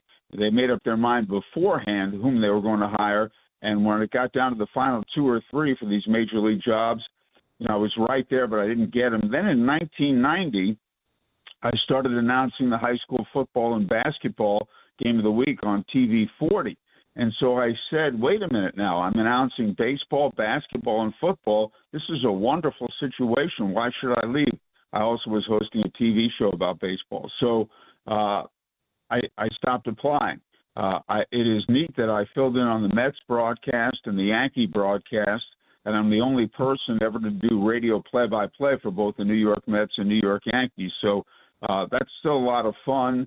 And it's been a wonderful ride, and I'm so glad I stayed here all these years. That voice probably needs no introduction, but it is Howard Kellman. He's with us here on the hotline again. Saturday night, you got a little My Yellow Rickshaw, a great band performing. Biggest fireworks show of the year, and it'll be the 30th anniversary over at Victory Field. Howard, the biggest name that made a rehab start inside of Victory Field, who would you say? Nomar Garciaparra. And I still remember that. We sold out several of those games. He came in for a 4-game series around 2001 or so. And he came in with Pawtucket, and he comes to mind immediately. Maybe I'm forgetting somebody else, but what happened was we just about sold out the ballpark those 4 nights, and he played great too, by the way. Played 7 innings, 9 innings each night. So he comes to mind right off the top of my mind. I might be forgetting somebody, but he's the one who comes to mind. Am I remembering correctly, was Curt Schilling's first start post, or maybe his last, I guess, rehab start post Bloody Sock, was that here? Yes, and that's a very good one to remember and to point out, because that was on opening day 2005, and it was the first day of our working agreement with the Pittsburgh Pirates. And Curt Schilling, yes, you're right, it was the year after the Bloody Sock. He was a post-game hero and a World Series hero, and the Red Sox had pulled the impossible, had won it all. And the Indians beat him that day. Zach Duke was the winning pitcher, and it was a great day. Governor Daniels, who'd just taken office a few months prior to that, came on the air with us. And, yes, so that was a big one, too, Curt Schilling with the Bloody Sock. And, again, with Pawtucket. And, again, that's the voice of Howard Kellman, who is the play-by-play announcer for the Indianapolis Indians. Howard, when we look at just the growth of the Indians throughout the years, particularly when it comes to Victory Field, how have you seen the game day experience kind of advance and evolve over time? Because it seems like even though we don't have the major league team, a lot of people identify with that franchise, and a lot of kids, I would say, love the experience of going there for a ball game. I think, James, you just hit upon the key word, experience. People would like to see the Indianapolis Indians win, but the outcome is not as important as it is at a Colts game or a Pacer game or a Fever game. It's the experience of going to the ballpark and enjoying yourself on a summer evening or summer afternoon. So that's a big key. The experience, not the outcome, is what's so important. And even though the Indians had a rough first half, it did not hurt our attendance at all. And the team has played better in the second half. We're 8-6 right now. Howard, you kind of brought this up, and again, Howard Kellman's with us here on the hotline, 30th anniversary of Victory Field coming up Saturday night. You kind of hinted at this a little bit earlier, but if you go back to whatever, mid-'90s, was there a big debate? I wouldn't begin to know the financial differences between, hey, should we renovate Busch or should we build new Victory Field? Obviously, it's two different locations from 16th Street to downtown, but what do you recall maybe about that debate and how close it was to not happening? Well, baseball is about childhood memories. And so many people who had grown up here because of the childhood memories of going to Busch Stadium, they wanted to see us just stay there. And Max Schumacher, who was from Indianapolis and grew up going to Busch Stadium, had the vision to say, no, we need a downtown ballpark. And so that was the debate going on, and it would have been cheaper to go to stay at Busch Stadium and renovate it, but there was so many structural issues there which people didn't see. You know, you walk in to the ballpark, oh, look at the grass and look at that, but there were issues, major issues with clubhouses, with plumbing systems, and Max did a very smart thing when he negotiated the lease with the city, because at Busch Stadium, the city was responsible for all the maintenance and upkeep. And Max said to the city, look, we will pay for everything. We'll pay for everything there is with all maintenance and upkeep, and that is why people say that New Indians Ballpark still, and it's 30 years old, because it still looks great and is in great condition. Yeah, that is abundantly true. I know it's funny. We were out there for a Pacers media event a few weeks ago, and I forget who in the group, but it was mentioned that it was the 30th anniversary coming up, and they were in awe. Just like, oh my gosh, this place has been around for 30 years. Just looking at it, so quite impressive. Shout out to the CIB. Shout out to everybody over there at the Indians for that. Howard, absolutely an incredible run, as James said. 50 years is just rather absurd, particularly in our industry. So thank you for all the memories over those times. Certainly a lot of high school memories too with your voice, and hopefully everything goes well Saturday night. Well, thank you so much, guys. It's been an honor being on with you, and I listen to the show all the time, so I really appreciate it. Oh, thank you for that, Howard. Again, Howard Kelman right there, and Brandon chiming in here. Grew up listening to him call games in the car going to tournaments. I said to you, James, during the break, honestly, really now, to the 15-year-olds, Greg Rakestraw is kind of the big-time high school, voice. For me, the game of the week, it was Howard, because you didn't have ISC, you didn't have IHSA.org TV, you didn't have all those avenues to watch high school sports. So definitely know Howard's voice quite well, not only just from an Indian standpoint, but from high school sports as well. Special stuff. We'll get back into our What If series, some basketball news as well over the last 24 hours. It is the Fan Morning Show here on a Thursday.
Andy Moore Group Campus in Avon. It's Rockville Road. It's a one-stop shop for 4 different brands: Kia, Volkswagen, Nissan, and Toyota. Right there, first one on the lot. It has been there. Strong in the hybrid, Camry, RAV4. Best inventory they've had in years. I was chatting with Ben a few weeks ago. Said the most new models in over 3 years. Plenty of used, over a couple hundred in the used category as well. So it's a great thing about the one-stop shop at the Andy Moore Group campus in Avon. It's 4 different brands and then plenty of inventory on campus that is ready to help you out. New, used, hybrid, non-hybrid, whatever kind of floats your boat here in car shopping season. So again, it's Rockville Road. It's the Andy Moore Group campus in Avon. Toyota, Nissan, Kia, Volkswagen. Tell them Kevin Bowen sent you.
This is the Fan Morning Show with Kevin Bowen and James Boyd.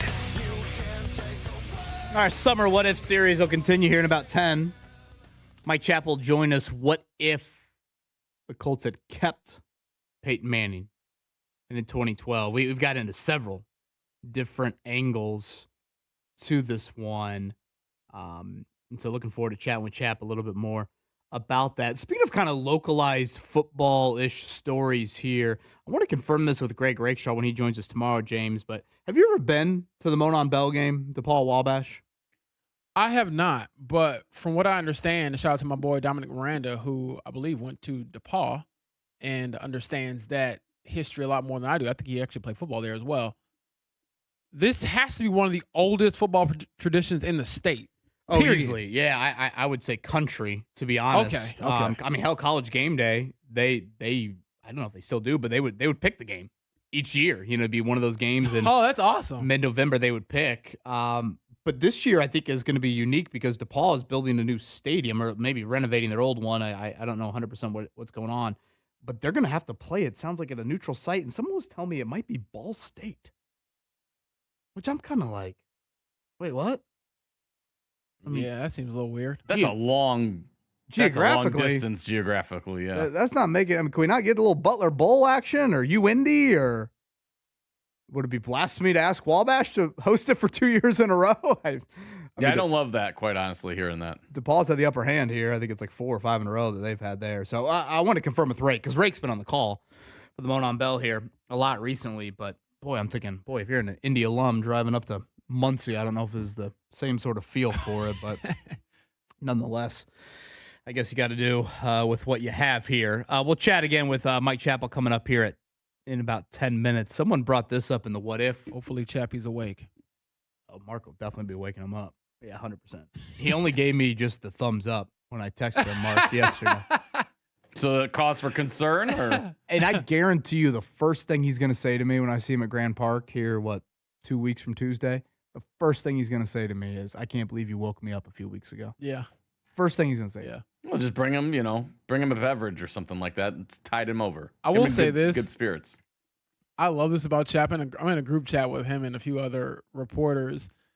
He texted us the other day and was like, yeah, so I was talking to Colts PR and it sounds like these players are going to be available on this day and, we'll be able to talk to the GM on this day. And I'm like, Chap, this is 3 weeks out. This had to be like a week ago, so we're a month out from this, and he's already figuring out what time stuff is. The man is a legend for a reason. The Dean.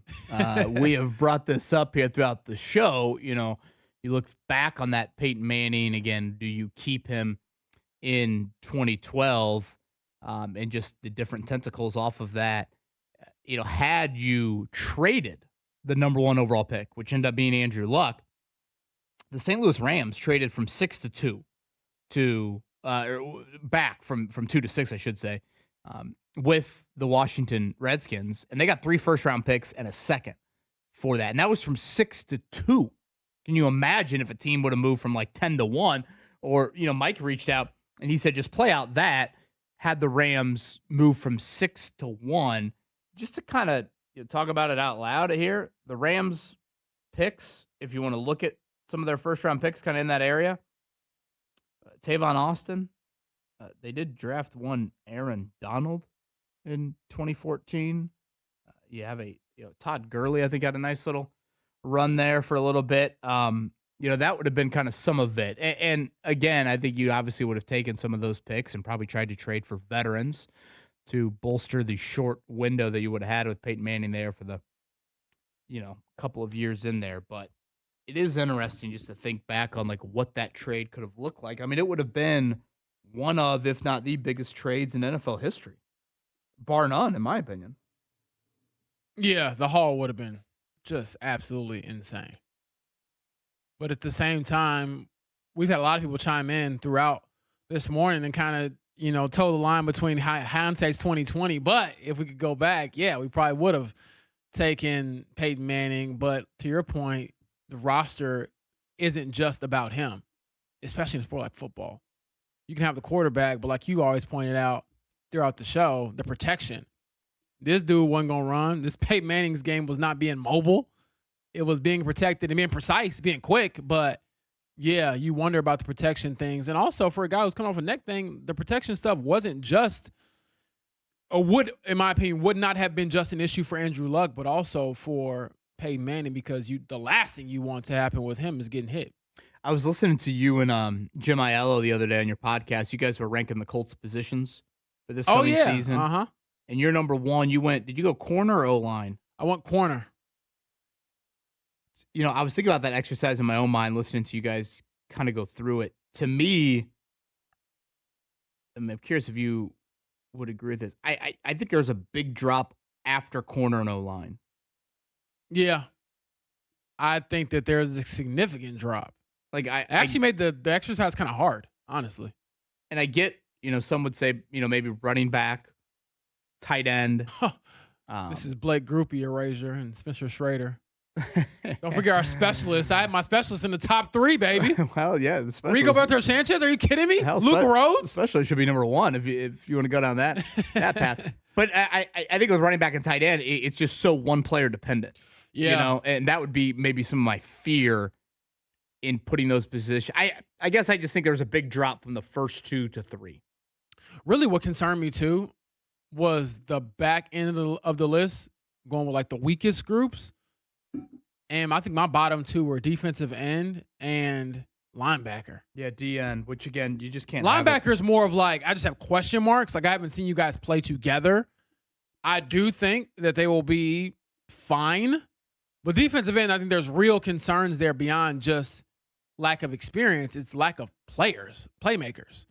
You have guys that are experienced in that room beyond Laiatu, but Arden Key has been a rotational defensive end throughout his career. He's been a fine rotational defensive end, but he's never been a game changer like others that you would like in his position. Same with Michael Clemens. And so I'm concerned about that. And then if you look at the D-line as a whole, as I've hammered home throughout the spring here heading into the summer, if DeForest Buckner is not at a Pro Bowl caliber level, all pro caliber level, entering this season or throughout the season, they're cooked. Well, you're going to need it. if that's the case, which I'm with you, I think it's unlikely, then you need Latu to have taken the massive jump. Yeah. Like, you need some disruptive playmaker on that defensive line. You need somebody that commands a double team, somebody that strikes fear in opposing offensive coordinators when they're game planning. And again, if Buckner is no longer that guy, then who steps up into that role? I get one's a defensive tackle, one's a defensive end. That's fine. You just have to have some playmaker up there. And I do. I think that's a big question here as we enter the 2026 season. So a little more than 2 weeks away from Grand Park for that. All right, coming up, we'll chat with Mike Chappell. Back into our what if had the Colts kept Peyton Manning, what could that have looked like for the franchise? A lot to get to with Chappell. We'll discuss that next.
this is kind of uncharted territory for me. Obviously, it's something where to duplicate what we've done in the last 12 plus years, that's very, very difficult to do. I really appreciate and am grateful for the time that was given to me by several very impressive organizations during this process. But in the end, I felt the Broncos were just a great fit. Talking football with John, with Coach Fox, and his staff helped me realize that this is a great place to be.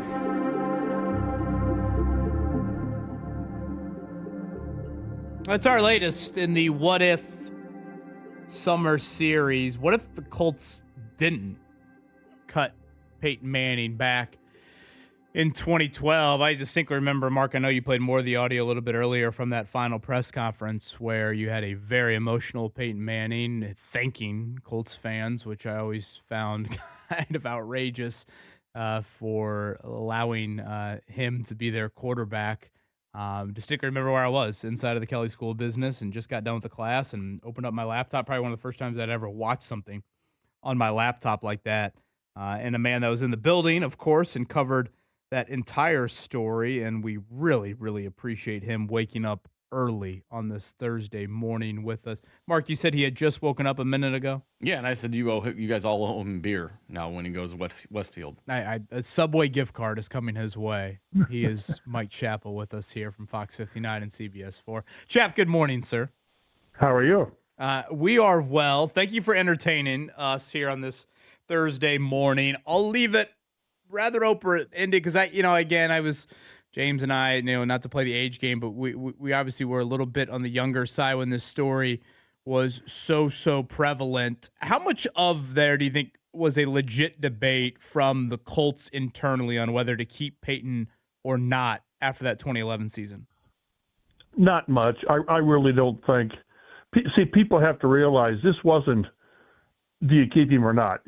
There was so much that went into it. First, and I don't know how you prioritize the reasons, but first of all, no one knew if he could ever throw the ball like he did previously because of the neck issues and the arm strength. That was March, and he still wasn't there. He was still, if I'm not mistaken, working out with Cutcliffe and at Duke or whatever, and Denver had to go and watch him throw. So that was one of them. Is can he do this? Remember, he missed the whole season before because of that, and you just didn't know. And by the way, he's owed a $28 million roster bonus that you give it to him, and then you're on the hook for it. And then by the way, you've got the number 1 pick, and there's Andrew Luck. So I maybe they tried to make it a difficult decision. But I just don't know how you sat there. And of course, you'd have to divorce yourself from, we had a hell of a run with Peyton Manning. And all the 12-win seasons, the playoffs, and 2 Super Bowls and a World Championship, to where, as a business decision, I just don't think this was difficult. Now, when you get, as Jim Irsay almost always did, when you get the emotions involved, then it's different. But, and also, it's easy to forget, but Bill Polian, who had, he maximized that roster. He squeezed every ounce of it, and you knew when it ended, it wasn't going to be pretty. But if they bring Manning back, remember, I think just before the Manning thing, they cut Joe Adai. They cut Dallas Clark. They cut Gary Brackett. They cut Melvin Bullitt. They had about $14 million in dead money. These players were near the end, and some of them were battling injuries, and it was just time. It was just time. So Manning would have come back to a very, very, as it was in 2012, a very young roster. They started, 4 rookies on offense.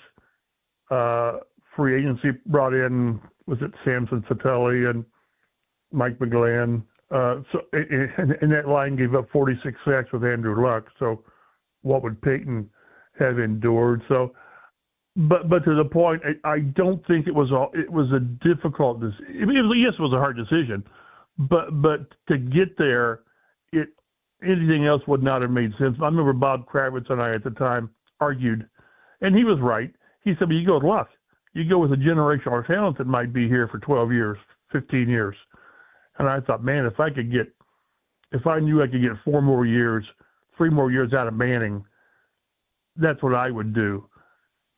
So yeah, and then you guys can talk about it. If you bring Manning back and you're convinced he's the guy, do you still draft Luck and have him sit for 3 or 4 years? Really? And I went back and looked at that draft. That was not a great draft as far as generational talent.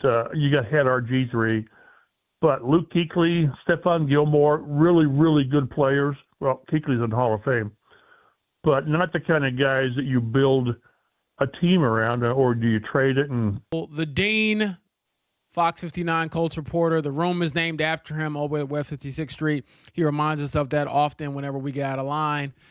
Chappie, when it comes to the Colts, I know you said the decision wasn't necessarily hard, but was it hard for Jim Irsay? Do you remember? No question. Oh, no question. Okay, because we know how loyal he is to his guys. And so can you maybe take us down that road and explain just how hard it must have been for Irsay, knowing that, I mean, Peyton Manning, even at that point in time, had already established himself as a surefire Hall of Famer and arguably the greatest quarterback ever. Yeah, that's what I say, and I don't mean this disparagingly at all, but the difference now is Carly Irsay-Gordon.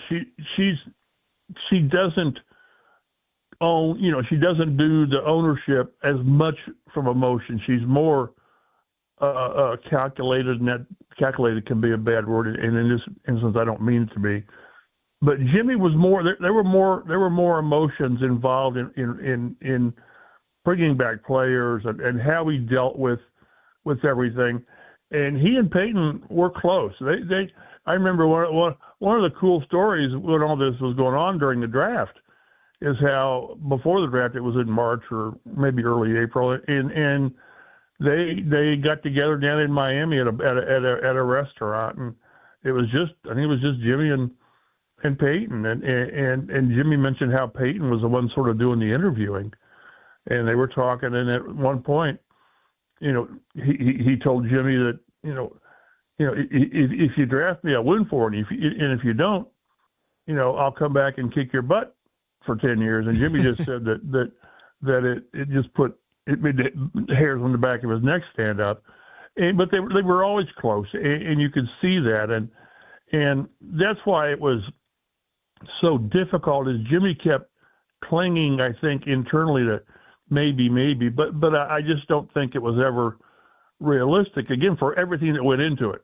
And I went back and listened and read the transcript, and often he said that we were at a difficult time, and the salary cap, the team that Peyton played with in 2010 would not have been the team he played with in 2012. Again, Dallas Clark. Maybe they tried to stretch it out with those guys, but I don't think so, because they were pretty much at the end of what they could play at a high level.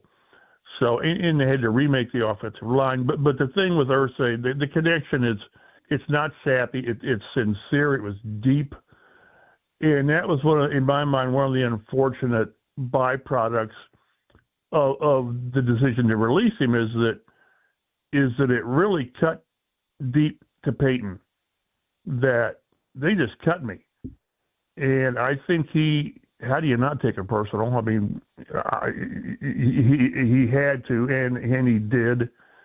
And they mended fences to some point, but it was never the same.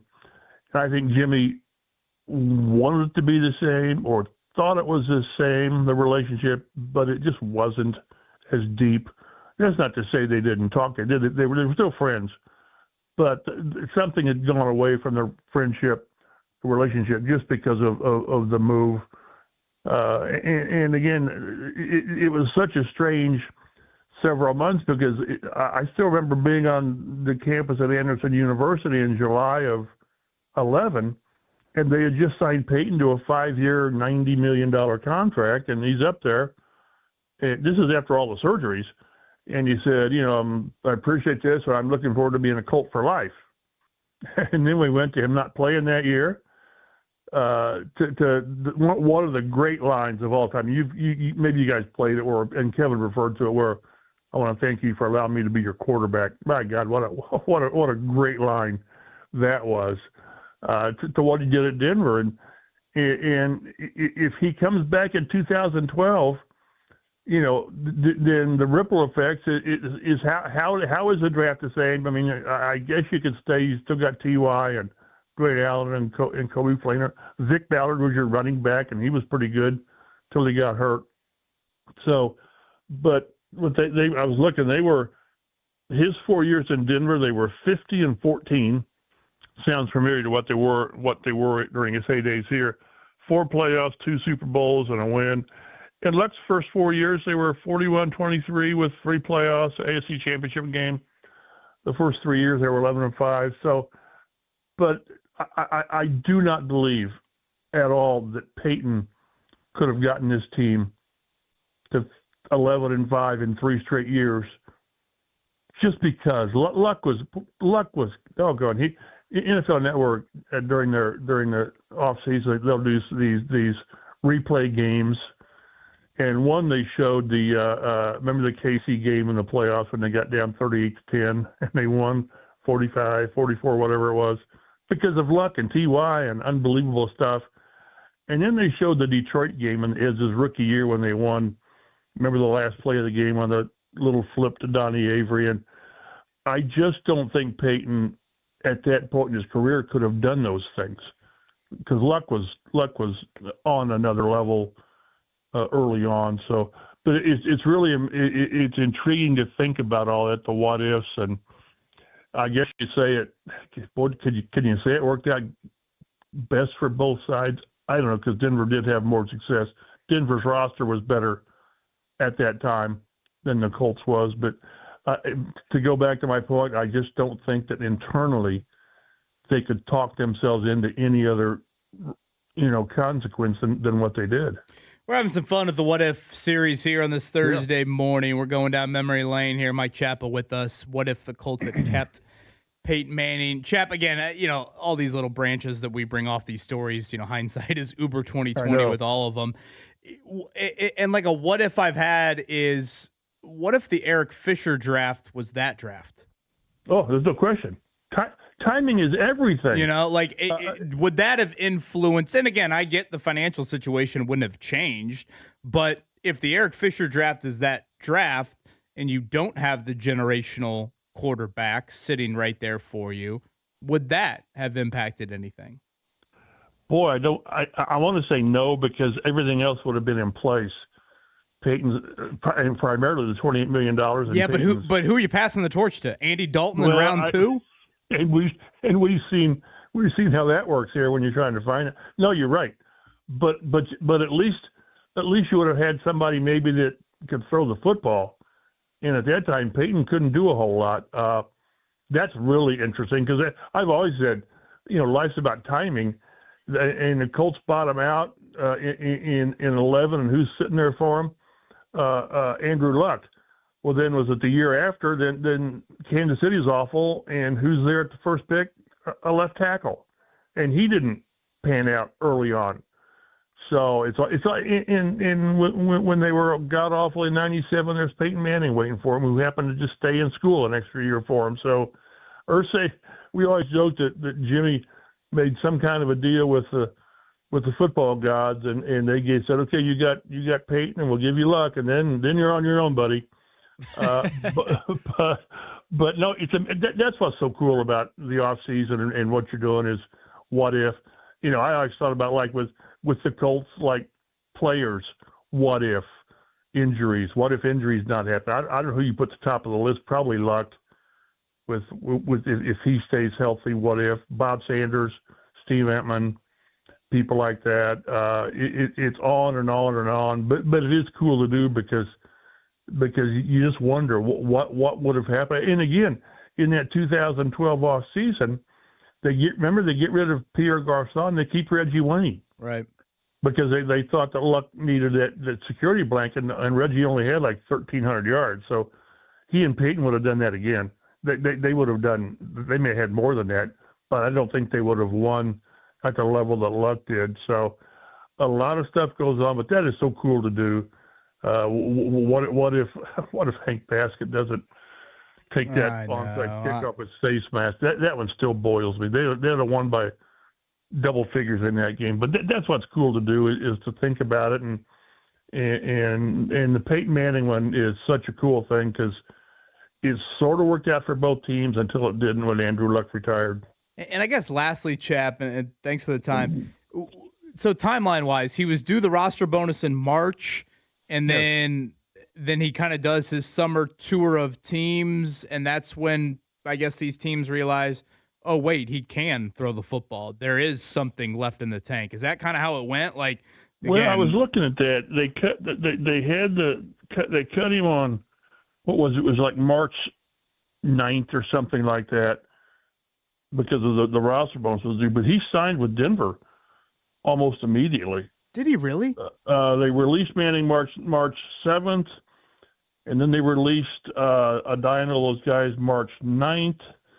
And then March 20th, he signed 5 years, $96 million with Denver. That I think is the crazy part in all of this is like, you know, is that a leap of faith? Is that a total leap of faith? Right. I don't know. That's a 5-year, $96 million leap of faith in 2 weeks when you have very little of the medical history. I was under the impression before we just brought that up that like it was a June signing or a July signing. No, it was early. And again, maybe I'm overplaying how little he could throw the football because he was throwing at the end of 2011. I remember how they had a Thursday night game with Houston late, I think it was in December of that season, and he was going to play. He was hell bent on playing, like in red zone goal line stuff. There was a famous practice that Bill Polian went ballistic on it because after they practiced for a game that week, Peyton's out there with Joe Adai and receivers getting ready to play, and Polian went to Irsay and just went ballistic because he was going to play and come hell or high water, and that just showed you the want to of Manning. So he was throwing. He wasn't throwing at anywhere near like, okay, this guy's back. There was still some question about that. But no, Denver, I was kind of like you, but I went back and looked, and it was like 2 weeks later. And they had to have a pretty good idea from Cutcliffe and the doctors that this guy's going to be where he needs to be. And he had the following year in 2013, he throws for 5,500 yards and 55 touchdowns. And so, he had a it was 7 pretty amazing. touchdown game that year. Jeez. Yeah. I tell you, and again, whenever you start, there were times in that 2004 season, and you might remember it, he had like 2 games with 6 touchdowns, and there were 6 touchdowns in 3 quarters. He didn't play the fourth quarter. That was that 49 touchdown season, and it was just amazing to watch what he could do. But yeah, when it came time, it was time, and we just knew the way that Polian squeezed every ounce of water out of the sponge, that when it ended, it would not be pretty. And 2011 was not pretty. No one better to go down memory lane with us here on this What If than Mike Chappell, Fox 59, CBS 4. Chap, I promise I will not bother you at all between now and July 28th. Thank you. You know how the body alarm clock works. I set my alarm for 8:30 just to be safe, and I woke up at like 8:27 before the alarm went off. Look at that. Just because my body is screwed up to where the internal clock says it's time. Look at that. I got a little nervous when you only sent me the thumbs up yesterday. I thought that was you saying, oh, geez. No, that was the passive-aggressive, hey, I don't get up this early. Oh, man. A Subway gift card coming your way back when we get to West Turkey and cheese, baby. Right? Turkey and cheese, no lettuce. Turkey and cheese. They know me at the Beach Grove, and they just know me, which is good and bad. But no, I enjoy. It's funny. I've taken a month off to just do nothing, and I after about 3 weeks, about where we are, I'm ready to get going because I enjoy doing nothing, but I really still enjoy what I do, but I enjoy being around you guys. I wasted the bad word. I spent more time out there in the media room just BS with you guys. Yeah. And there are times I've done that, and I've talked myself into rush hour driving home, which is not smart. But no, I still enjoy it, and you guys are great to be around. And anytime you need me, just call me. Well, the feeling is more than mutual. I know I speak for James with that. So, Chap, we look forward to seeing you here in a couple weeks, and get some rest between now and then. You guys be well. Mike Chappell, right there on the hotline. Appreciate that memory lane. That Denver element. I guess I had thought, and Mark, I know you kind of got in the weeds of this. I thought the tour day Manning of where he was going to play next was longer than 2 weeks. Yeah, it sure seemed like it. But no, yeah, a quick 2-week decision, and then boom, there he goes signing with Denver. Like the Denver risking that? That's crazy. Like, I forgot that contract was what it was because, yeah, you talk about the Colts cutting bait, and then like, you know what? We'll take it and we'll pay him almost $100 million to do so. Yeah, crazy. It's been a fun one to go down memory lane with. Mark, it is a busy morning check down to get to. Let's hit on it. The Morning Checkdown on 93.5 and 107.5 The Fan. All right, Bet365, that's where we're going for the morning check down. With Bet365, early payout, you win. Even if they lose, you get paid out instantly when your team goes up big, even if they blow the lead later. Bet365, winning is everything. You got a gambling problem? Call 1-800-9-WITH-IT. Must be 21 or older or physically located in Indiana. James, it was ugly last night for the Indiana Fever, particularly on the defensive end of the floor. They actually got off to a decent start. They were up 10 in the first quarter, better than decent. But then turnovers, and defense. Those defense chants sound like a mouse chanting them right now when you watch the Fever. I'm thinking of another chant. Whenever you bring up the word ugly, I think of U-G-L-Y. You ain't got no alibi. You ugly. And that is what I will refer to as the Fever defense. It is UGLY, and I don't think it'll get much better throughout the season. I have questions about personnel. Can't really change that too much throughout the WNBA season unless you make a trade, which is very rare in that league. So you got who you got, and because of the bad defense, I think the Fever are going to continue to be a middling team. 106-92, they lose last night. It's the 8th time this season they've given up at least 100. And again, the Sparks were missing Kelsey Plum and Cameron Brink. Now, personnel-wise for the Fever, they did not have Aaliyah Boston last night, we should note. Caitlin Clark did play. I thought she looked pretty rusty in her return back. She was 4 of 12 from the floor, only played about 15 minutes. The thought is she will not play tonight against the Phoenix Mercury. Aaliyah Boston, the thought, though, is she will play. So, again, we kind of talked about this yesterday on the show. Do you stagger your stars in these back-to-backs? And it looks like the Fever will. Again, it's the Phoenix Mercury. Fireworks galore with this team a few weeks ago inside of Gainbridge Fieldhouse. We'll see how everyone behaves tonight. Sophie Cunningham, probably going to be iffy for this one. Back spasms for her last night. She looked like she was laboring a good amount. There's more pressure on them to get this one now that Caitlin Clark's probably not playing tonight. You kind of let one go. Yeah. Now you're playing a team that you should beat. Well, especially you got the Ace of Sunday. And I don't, James, do you know Asia Wilson's status? I know she missed. Not. She's still managing the ankle injury from what I understand. Doesn't sound like there's been a whole lot of updates there. But to Mark's point, I don't think that they have any room to be dropping games or really giving games away. They're right now, I think, like the 6th seed. And the top 8 make the playoffs? So, yeah, not in a great spot. They're the 7th seed, actually. Oh, well, there you go. The Atlanta Dream has a tiebreaker over them. For what it's worth, they are a slight favorite tonight. But, yeah, Mark, I do think it's a good point because if Wilson's going to be back Sunday, yes, Caitlin Clark sounds like should play, but still, that will obviously be a tough one to conclude their 4-game road trip. All right, Larry Nance Jr., new member of the Pacers. We saw that move yesterday afternoon, pretty much swapping out Micah Potter for him on your center depth chart. Nothing earth-shattering, James. Larry Nance Jr. has been in the league for quite a while. He's had a nice run. By all accounts, he's a very good pro. But, that center position is going to be Ivica Zubac, and then we'll see, how it plays out with Jay Huff and Larry Nance Jr. behind him. And this sounds like it should be it for the Pacers from a roster standpoint here. They'll get Summer League action going tomorrow. Braden Smith and company, 4 o'clock for the Pacers in that one. You do get a lot of local action. Purdue and IU players on the floor. Trey Kaufman-Renn, Fletcher Loyer today, I believe.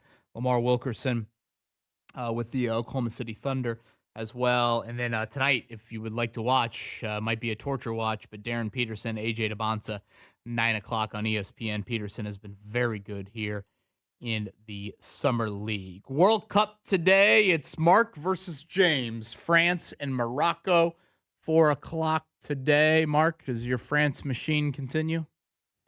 I've got a sconce that I'm going to throw at James's head.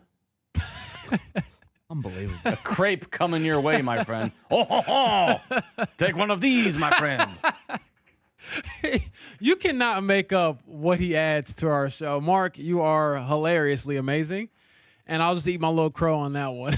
A baguette to the side of your head, my friend. And Mark tomorrow at 7:01 at the creeping baguette right at the side of James Boyd's. I know. Basically, I there's something about Morocco though. You know, I'm curious. At some point, does France look a little human? They haven't looked human, frankly, throughout any of this tournament. I guess what they had the first half of Paraguay, maybe. That was a little bit of a slow start here. So we'll get into the quarterfinals today. Tomorrow it's Spain and Belgium, and then Saturday, the one I think a lot of people are circling, England, Norway at 5, Argentina and Switzerland there at 9 o'clock. You know the World Cup dude that I want to be? I want to be the Erling guy. Haaland. Well, realistically, Mark. I want to be the guy that lays down on the ground behind the wall on a free kick. Do you? Have you noticed that? Well, yeah, I'm playing soccer. I've seen that strategy before. I was always like, people are jumping and they have cleats on. But I can do that. They're right, not but going to laying jump down, you're in harm's way of getting a couple I don't cleats want to do that. some No, sensitive they're not going to areas. jump on me. The ball will hit my back, and then I'll be a hero for stopping the ball. Well, not if they're in front of you. They're jumping to try to block it themselves, covering themselves, but then the cleats are coming down by your head and other areas. No, these are world-class athletes. They're not coming down on me. But you're not. I'm good. Yeah, you you're might mess up. I mean, it looks like it. I mean, I play dead with my kids all the time. Be perfect. I Daddy's play dead tired. with my kids all the Yeah, time. I'm sleeping. Just laying down here. I remember the first time I saw it, I'm like, what's going on here? Is that like the ultimate faking of the injury?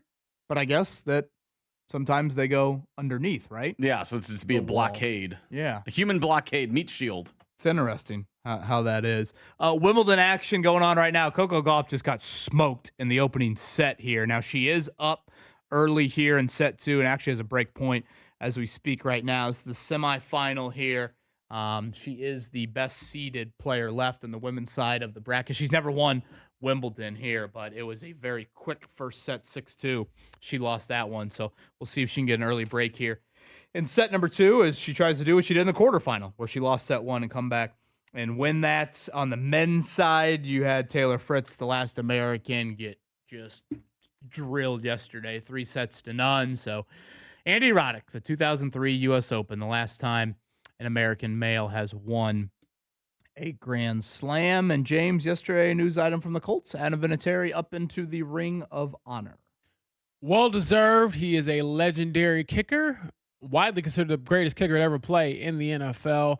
Obviously, Hall of Fame worthy careers with the Colts and the Patriots. And so now, selfishly, I need Bob Sanders in there as well. Let's make that happen. Jim Irsay, the late Jim Irsay, I would imagine would have wanted him in there. Now it's up to Carly Irsay Gordon and company. Yeah, Jim Irsay went in last year into the Ring of Honor, and so now this year you have Adam Vinatieri, who's also going in the Hall of Fame here, coming up on August 8th in Canton.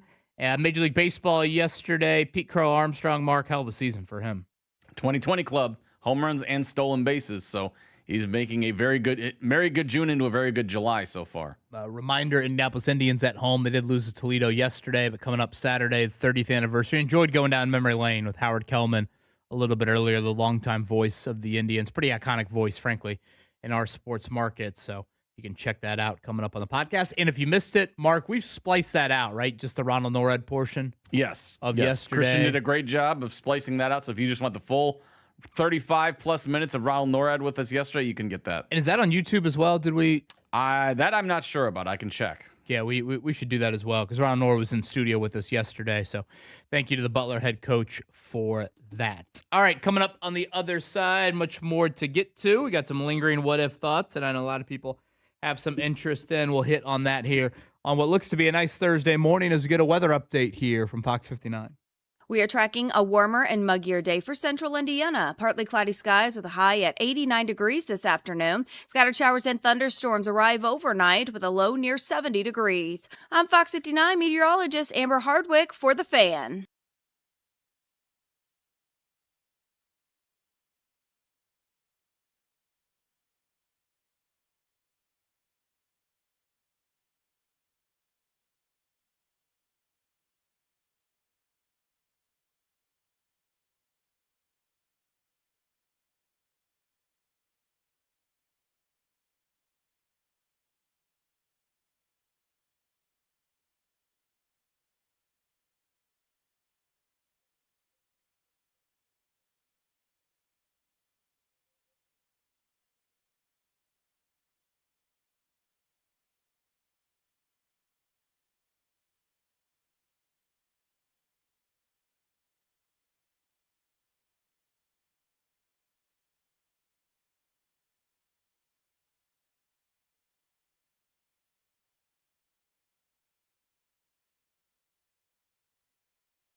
Andy Moore Group Campus in Avon. One-stop shop, 4 different brands. Toyota, Nissan, Kia, Volkswagen service at all those sites as well. And again, all of that right there off of Rockville Road. If you're coming out on Indy, it's on your left side there, down on Rockville Road. And you know affordability, it's the name of the game when you're looking for a new car, and that's what the Andy Moore Group Campus has, affordability. They've got variety too. I say that from a new and used standpoint. I say it from a hybrid standpoint as well. So when you're out there, you've got a one-stop shop of 4 different brands: Kia, Volkswagen, Toyota, Nissan, all right there on the Andy Moore Group Campus. Head out there today. Tell them Kevin Bowen sent you. The Andy Moore Group Campus in Avon.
This is the Fan Morning Show with Kevin Bowen and James Boyd.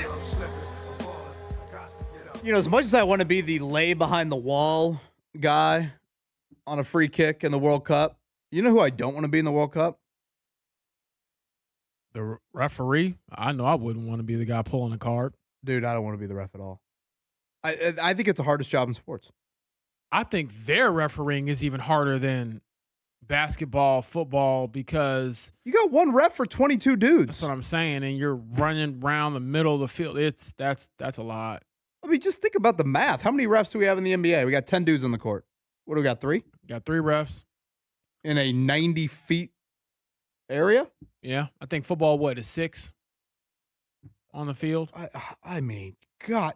And honestly, there's part of that, like the sheer just like physical exertion and again, all the faces that you need to watch or all the things you need to watch.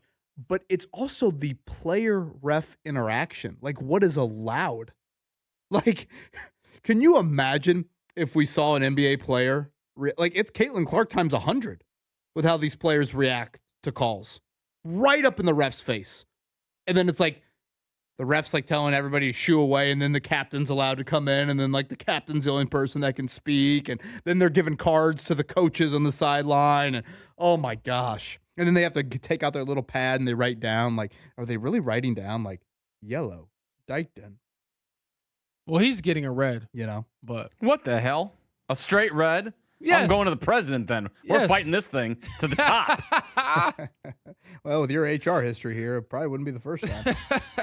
We need to fight this. Not happening. Coco Gauff gets up a break here early in the second set. Vitally important for her as she just lost the first set as she is in the semifinal here in Wimbledon. Mark, you got a Colts question of the day to dabble in? I do. All right, boys. The Colts should sign Jonathan Taylor to a third contract or start moving off of him. What say you? Oh, man, that's a great question. I say no on the third contract, but Mark, that was too black and white for me. Like, move off them. I think let's get through this season and see where the state of the franchise is.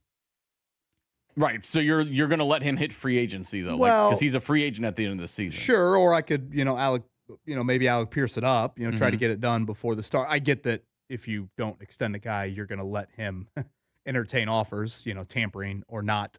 But I want to see who's running the show. I want to see his health. I want to see, a lot of those factors as well. Well, does it matter though what he does this season, or are you more like, even if he does have a Jonathan Taylor-like season, are you looking beyond that? Like, I'm still going to be paying him a lot of money for future years, knowing the wear and tear that he already has on his body. Well, if he suffers a notable injury, then obviously that impacts his third contract big time.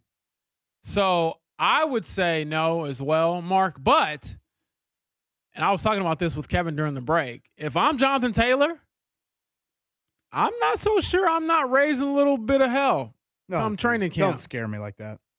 I mean, why wouldn't he? Just because Chris Ballard's going into the final year of his contract doesn't mean I ain't supposed to get out my money. I've produced. You paid me. I have over 1,400 yards the last couple of seasons. I led the league in total touchdowns last year. You gave me no relief. You still have no other running backs on the roster of note. Run me my money or I ain't playing. Hoodie Jonathan Taylor entering Grand Park here in 3 weeks. Kevin still has night sweats about that time. Literally. Look, it's been a quiet summer, and all I'm saying is, you know how JT is. The man sticks to the script, and he always sticks to the script unless it's time to get paid. Sweat about that, like Ashley Dykton sweats about Pato Award in a fire That's suit. a whole different kind of sweat, I think. But yeah, I know what you're saying. I'm just saying. No, that's the thing. That's kind of how the Colts have been, though, is that they don't really have a game plan outside of the guys they currently have. There is no transitional running back coming your way. So if you are moving off of them, which, again, a third contract for a running back is for the same team is quite unheard of. I don't know what you're replacing them with, because I guess you can go in the free agent market, but that's another pillar of your team going off in sunset. I get that I'm playing with a little bit of fire, potentially, by not extending him and then him having a good year, et cetera, et cetera. But I just think given the state of your franchise, let's say this season does not go well. let's say you're cleaning house. You're going to tell the new GM, hey, man, no first-round pick. And by the way, a third running back contract is on the books for $20 million for the next 3 years. Yeah, here's less salary cap for you. No, because to a lot of people, they don't want to build in that manner. They Right, look and- at running back differently. I mean, look at Seattle. You know, with their Kenneth Walker situation, great player, right? Huge part of their success. What happens? Boom, he walks. Why? Because they've got better players elsewhere. And I've mentioned it that this year was already kind of a transitional period. We're seeing the Kenny Moore, like, thanks for the memories on the side of Lucas Oil. I think this next season you could see a lot more of those. We might have a full slate of teams that you got to replace because there might be 4 banners you're putting thanks for the memories up. Is that the OAR song? Yeah. Or is it Fall Out Love and Boy? Memories is Love the- and Memories. But yeah, you got Jonathan Thanks Taylor for up there, the DeForest Buckner, free agent also. Quentin Nelson, free agent also. Might be a whole different crew up on Lucas Oil Stadium in 2027. And by the way, shout out to, earlier this week we had a little issue with listener Trenton and his girlfriend, hand raised. She was right. We were wrong. We said Love Island should not be on the TV. Love Island should be poo-pooed to later in the week. We need to watch U.S.-Belgium. She got the last laugh. Shocking, right? Okay. Well, this here from listener Nick. He goes, just wanted to give a quick shout out on this beautiful July 9th to my lovely girlfriend who surprised me with a Tyrese Halliburton Pacers jersey and a promise to take me to opening night. Look at that. He goes, she's an early contender for Good Goat of the Week. Oh, I would. Oh, what do you that mean might early be- contender? It's already won. That might be goat of the year. Come on, Nick. How about that? Marry her. Love it. Put a ring on it now. No questions asked. Look at that. This isn't a regular season opener, people. This is Tyrese Halliburton's first game in, 16 months. First media time out of the year. Nick's at midcourt proposing. Tyrese Hey. Halliburton's giving him a little high five on the way off. That's all I'm saying. Way off the court. That's a solid gift Tyrese right could there. give you a little advice on the whole proposal I was thing. saying, Tyrese has got still about to be married, right? Yes, I think that is still coming up. Some point here in the offseason. Pacers Summer League, again, reminder, 4 o'clock tomorrow. I want to say they play Friday and Saturday, basically 4 games in kind of a 5-day span. Then they'll play one tournament game coming up next week in Vegas. All right, we'll do it one final time here. Fan Morning Show on a Thursday.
Cincinnati's The Fan Morning Show with Kevin Bowen and James Boyd.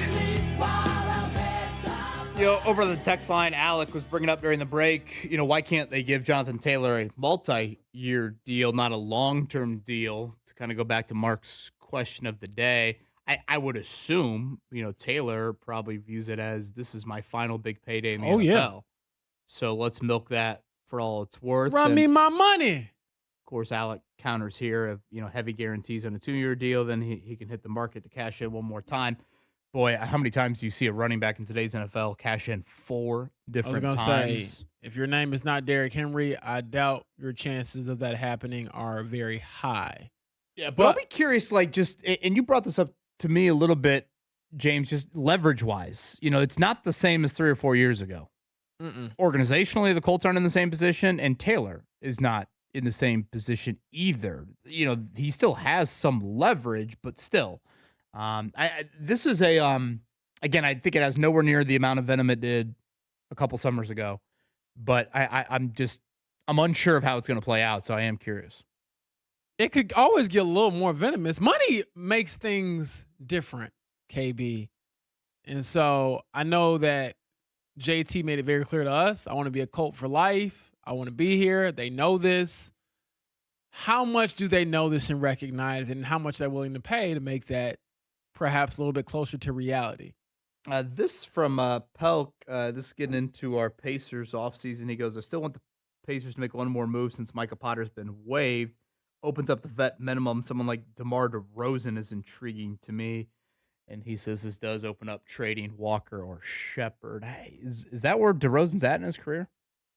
Yeah, I think at this point. Really?